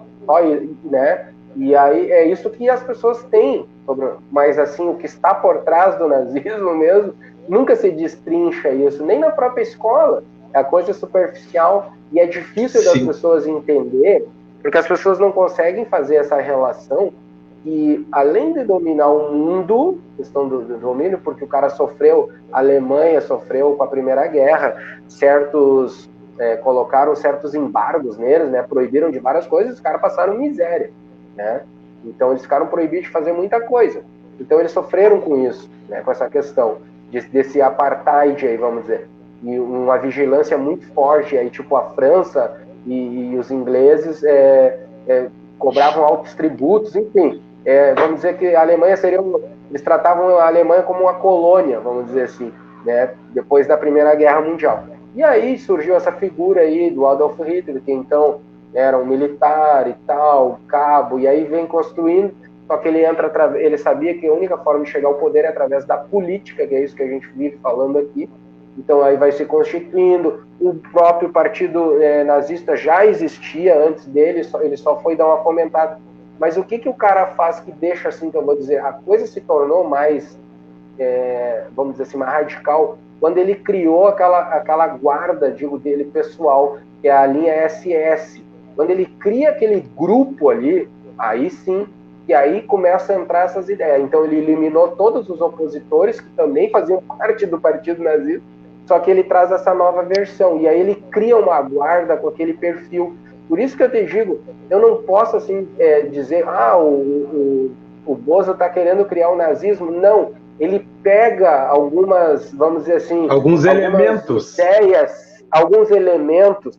Por exemplo, a SS, essa guarda não surgiu do nada. Ela teve que ter um colégio militar para doutrinar essa gurizada, para chegar depois a ser um SS. Eles não surgiram do nada, entendeu? Então tudo é assim.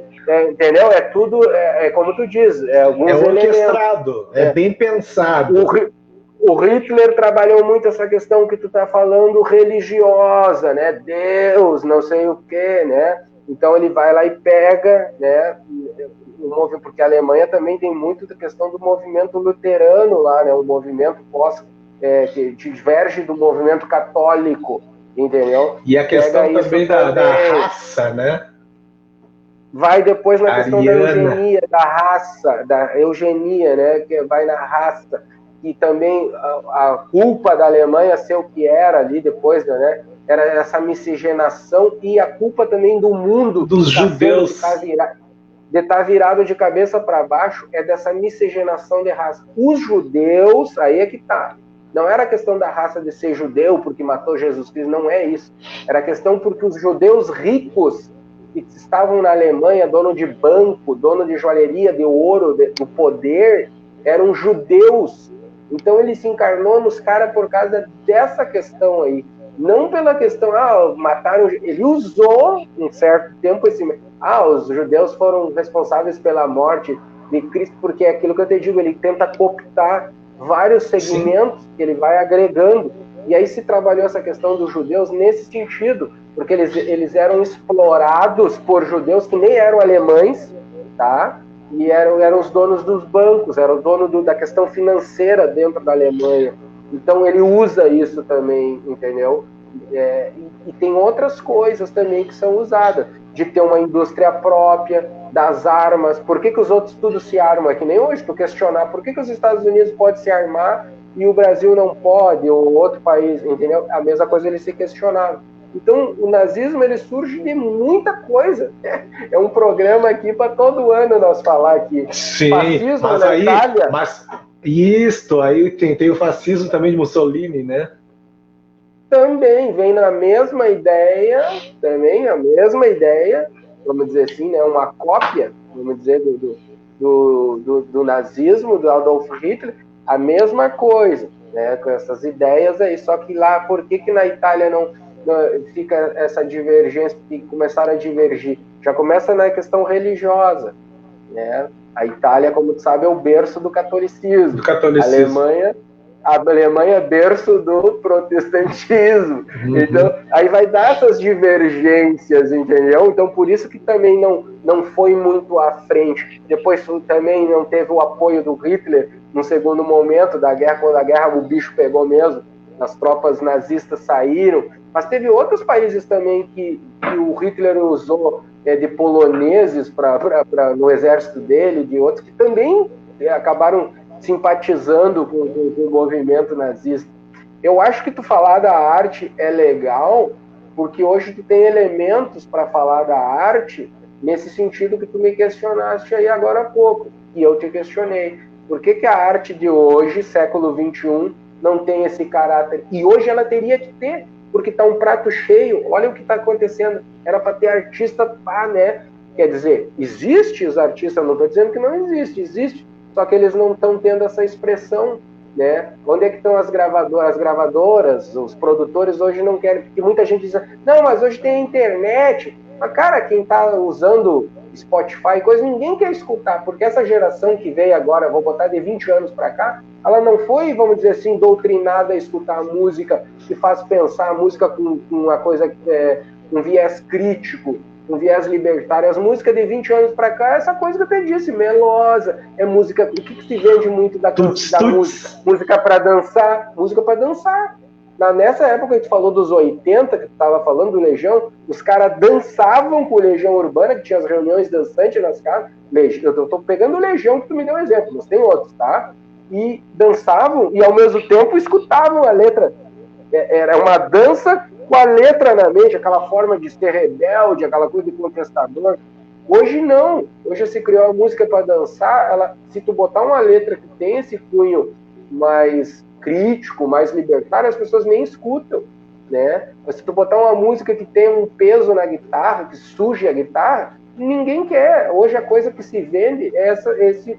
Eu não estou dizendo que não tem que existir. Eu só sou contra esse modus que predomina a arte, que é essa coisa, tu pega 2, 3 cantores, e aí tu pega um visual, o cara tem que ser tipo Ordai, barbudão, cabelo, né, um fade, com a calça skinner, aí ele faz uma mistura, pega um tênis de skatista, mistura com uma calça punk, com uma camisa não sei o que, com um visual, né, eles fazem todo esse model, né, montam um cara ou uma mulher, seja como é que vai ser, só que a música deles aí ele tem vários elementos, tem coisa de barbudo, coisa de tatuado, e aí eles fazem todas, porque eles querem atingir públicos. O público do tatuado se identifica, o público dos barbers se identifica, o público né, que usa tênis de skatista se identifica com aquele visual. A coisa está mais visual do que propriamente de consciência, né, de letra. Então se vende mais um produto, é um produto da mídia, aquilo que eu te falei, graças ao Chacrinha que a coisa desandou. Os outros países não tiveram Chacrinha, né? Pergunta se teve Chacrinha na Argentina, teve Chacrinha no Uruguai, não teve. E tu vai na Argentina, tu vai no Uruguai, tu sabe como é que é, os caras valorizam a cultura deles, valorizam a cúmbia, valorizam, mas vai ver o cara que toca cúmbia lá, ver as letras do cara que tá tocando. É diferente do Brasil. O artista brasileiro, não.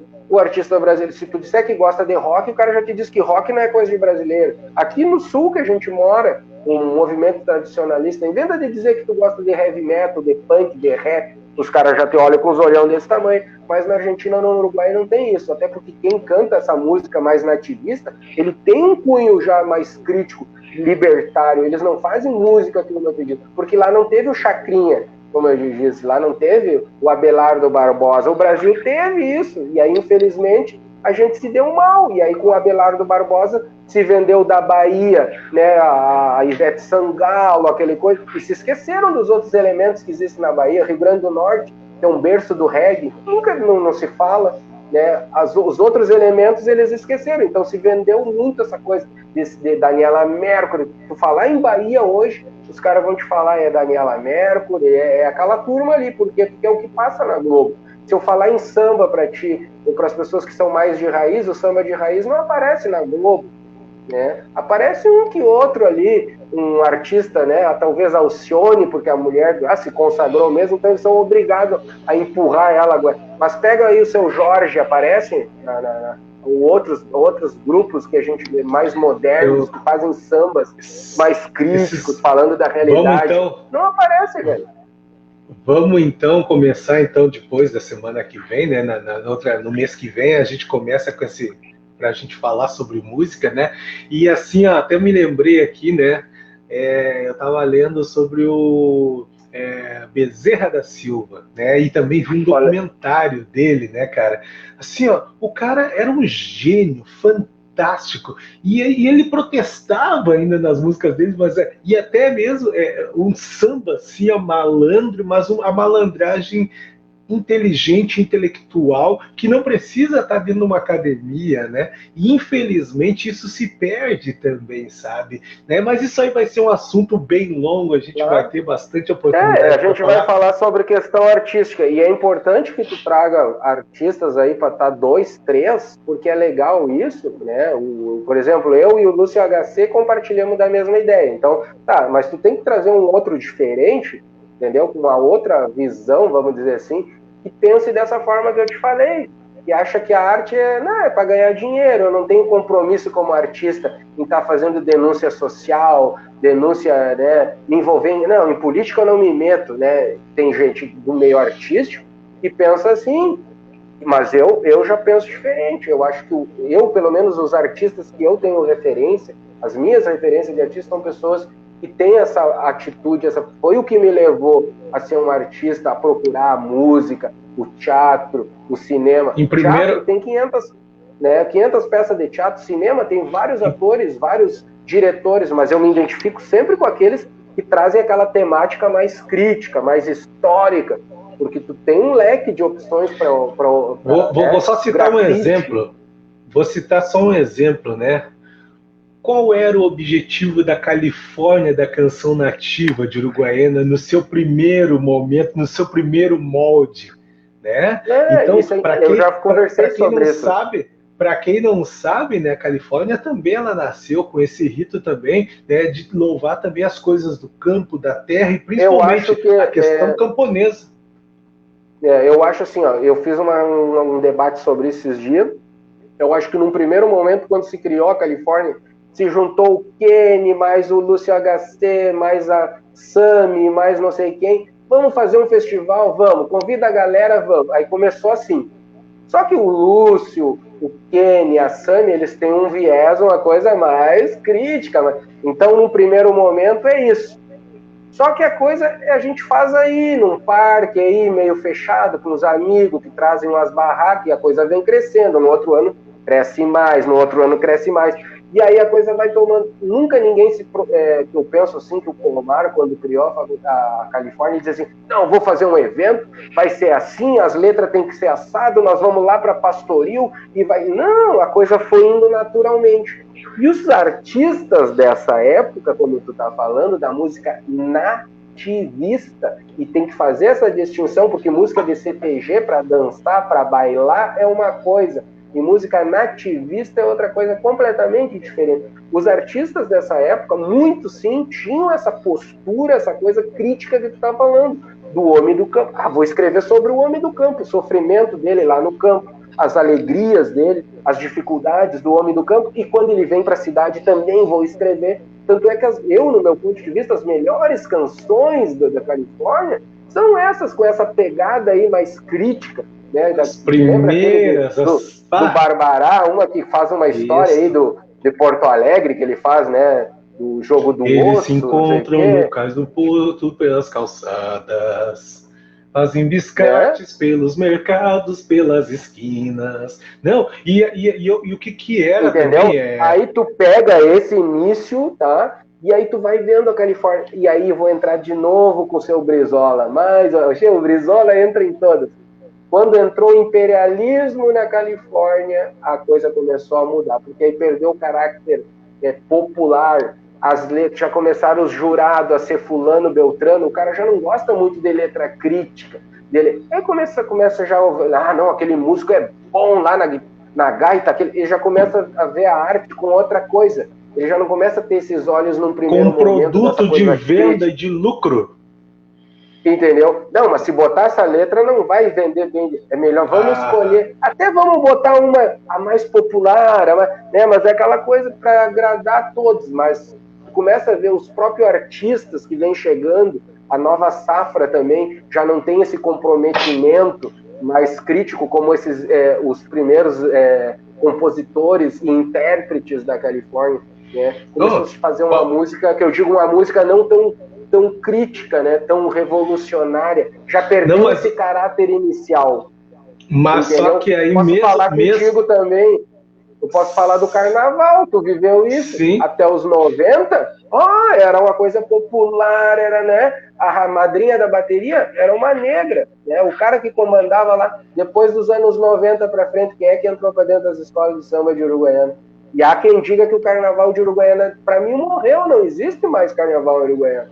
Aí tem uma época aí que entrou um cara, botou dinheiro, e aí trouxe gente que não tem nada a ver com aquele carnaval que tu tá falando, lá das escolas de samba. Trouxe o imperialismo para dentro. Aí teve o glamour, veio gente do Rio de Janeiro, que até então, pra galera daqui, foi legal. As pessoas queriam conhecer essas celebridades, né, que aparecem na Globo, que aparecem. Eles queriam conhecer, foi bacana. Mas foi bacana para quem? Para quem conheceu, tal. Mas e o carnaval em si? O carnaval mesmo. Não tem nenhum sambódromo em Uruguaiana, só para tu ter uma ideia. Para uma cidade que é histórica no carnaval, não tem um sambódromo.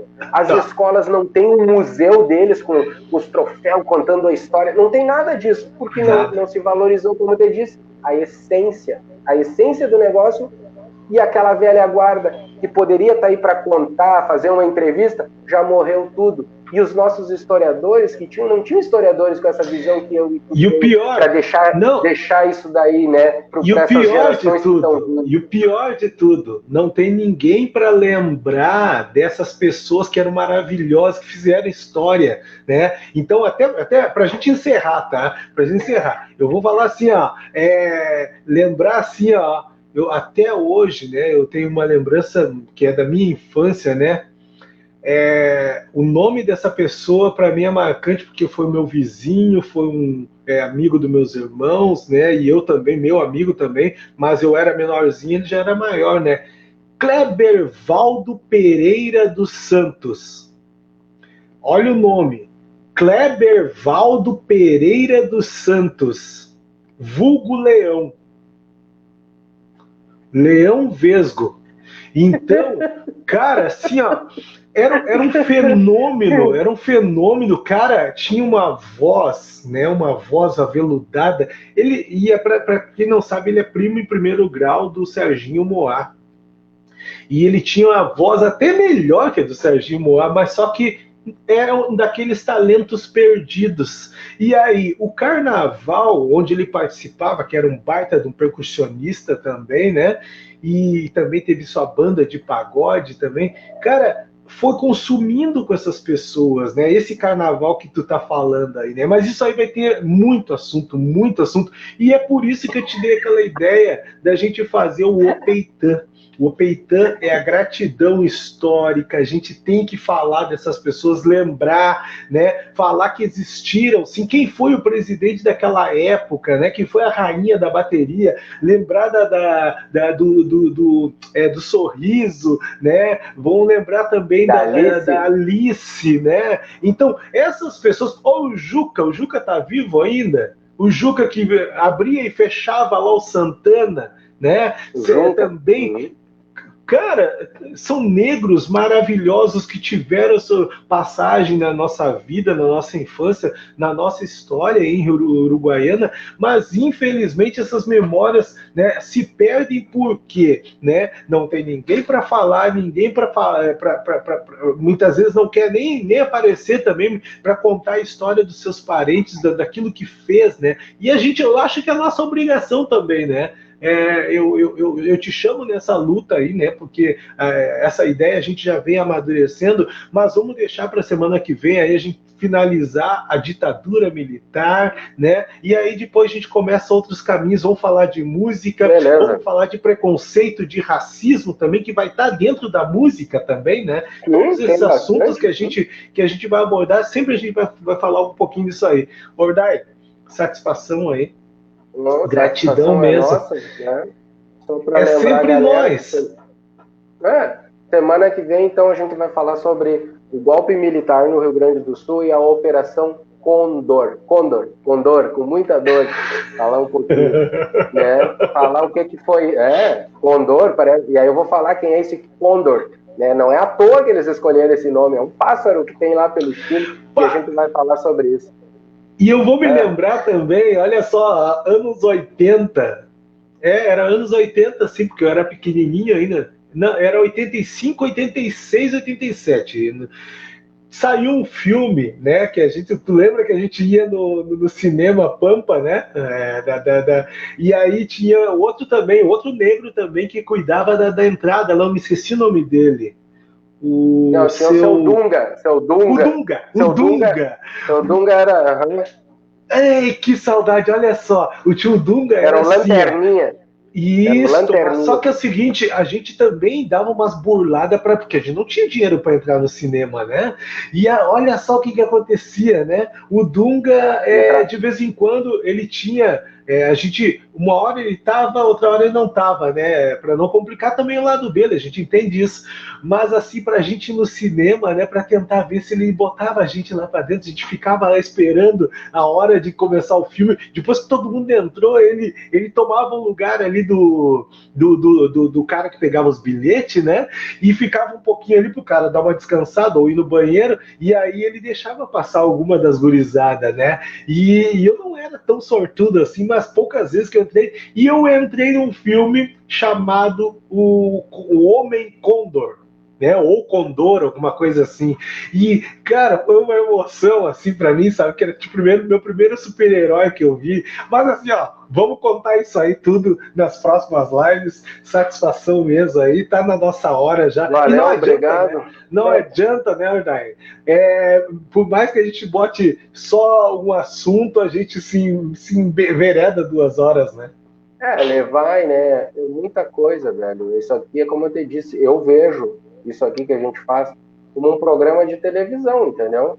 A diferença é que não tem comercial. Isso aqui é porque a internet, nesse formato que está aí, para mim, hoje é um programa de televisão que a gente está fazendo, só que, né, entre aspas, de internet, mas isso aqui fica registrado. E aquilo que eu te falei, o meu compromisso é informação. Tudo que eu aprendi eu quero passar e que fique registrado, coisa que eu não tinha antes condições de fazer. Não tive a oportunidade de ter uma câmera, máquina fotográfica, senão eu teria registrado tudo aquilo lá atrás. A gente não tinha condições para isso. E hoje que eu tenho, e eu aprendi como historiador, tem que registrar, né? Tem que registrar. Então a gente vai deixar registrado. Daqui, quando a gente partir desse plano para um outro plano, vai ficar aí. E as outras gerações que entrarem num canal, em alguma coisa, vamos olhar isso aqui, o que é isso aqui, plantão antirracista, de que data? De repente vai ser usado numa escola para falar, olha, esses caras já falavam isso daí lá em 2021, sabe? Umas coisas assim. Esse é o papel. Como eu te digo, esse é o meu compromisso. E eu quero agradecer. A data de hoje, vamos marcar a data de hoje, dia 14 de abril de 2021, né? Eu e o Ordai aqui, né? Kenny Anderson e Ordai, no plantão antirracismo. Estamos aqui, né, falando para a posteridade, para todos aqueles que, né, forem ver depois que nós partimos aqui desse plano, né, que nós estamos aqui tentando, né, criar esse diálogo, essa luta, né, da informação, né, e principalmente, né, a gente tentar resgatar os nossos valores, né, lembrar que a nossa luta aqui hoje, 2021, é uma luta antirracista, né, uma luta contra toda a discriminação, né, que essas pessoas estão retornando, né, a discriminar, a usar, né, esses artifícios lá do passado. Olha, cara, assim, ó, eu pensei Espero que no futuro, a gente está gravando isso aqui, né, eu fico pensando, o Malcolm X não teve essa... É porque ele falava nos discursos dele, o Martin Luther King, que queria ver não sei o que no futuro, um povo, né? Ele morreu e até hoje não viu ainda isso. Vamos deixar também, né? Quando a gente está deixando isso para que o nosso sonho, né? Que no futuro, quando alguém puder estar vendo esses vídeos que a gente produz, que não exista mais, né, não digo nem o racismo, esse ódio do ser humano um pelo outro, porque a gente fala do racismo pela questão do nosso povo que até hoje sofre, mas a gente vai mais além disso. O ódio que o ser humano tem, às vezes, um pelo outro, né? Mas vamos registrar, né? Mas vamos registrar também, né, que das eleições de 2019 para cá, né, é que começou esse ódio a aflorar no nosso povo brasileiro. Fique bem registrado isso, né, com essas campanhas aí, né, em perseguições, difamações e principalmente, né, de ódio, dizendo que é contra gay, é contra quilombola, é contra índio, né. Então, fique sabendo aí que você que vai nos assistir no futuro, saiba que nós estamos lutando contra esse tipo de racismo e discriminação que está sendo perpetuado hoje, em 2021 aqui, tá? Um abraço, então, Ordai, vamos descansar. Nós estamos juntos. Faz parte, valeu. Né? Gratidão aí, satisfação. Até quarta-feira que vem, aí, plantão antirracismo coletivo Gerem. Tchau. Tchau. Até mais, galera. Obrigado.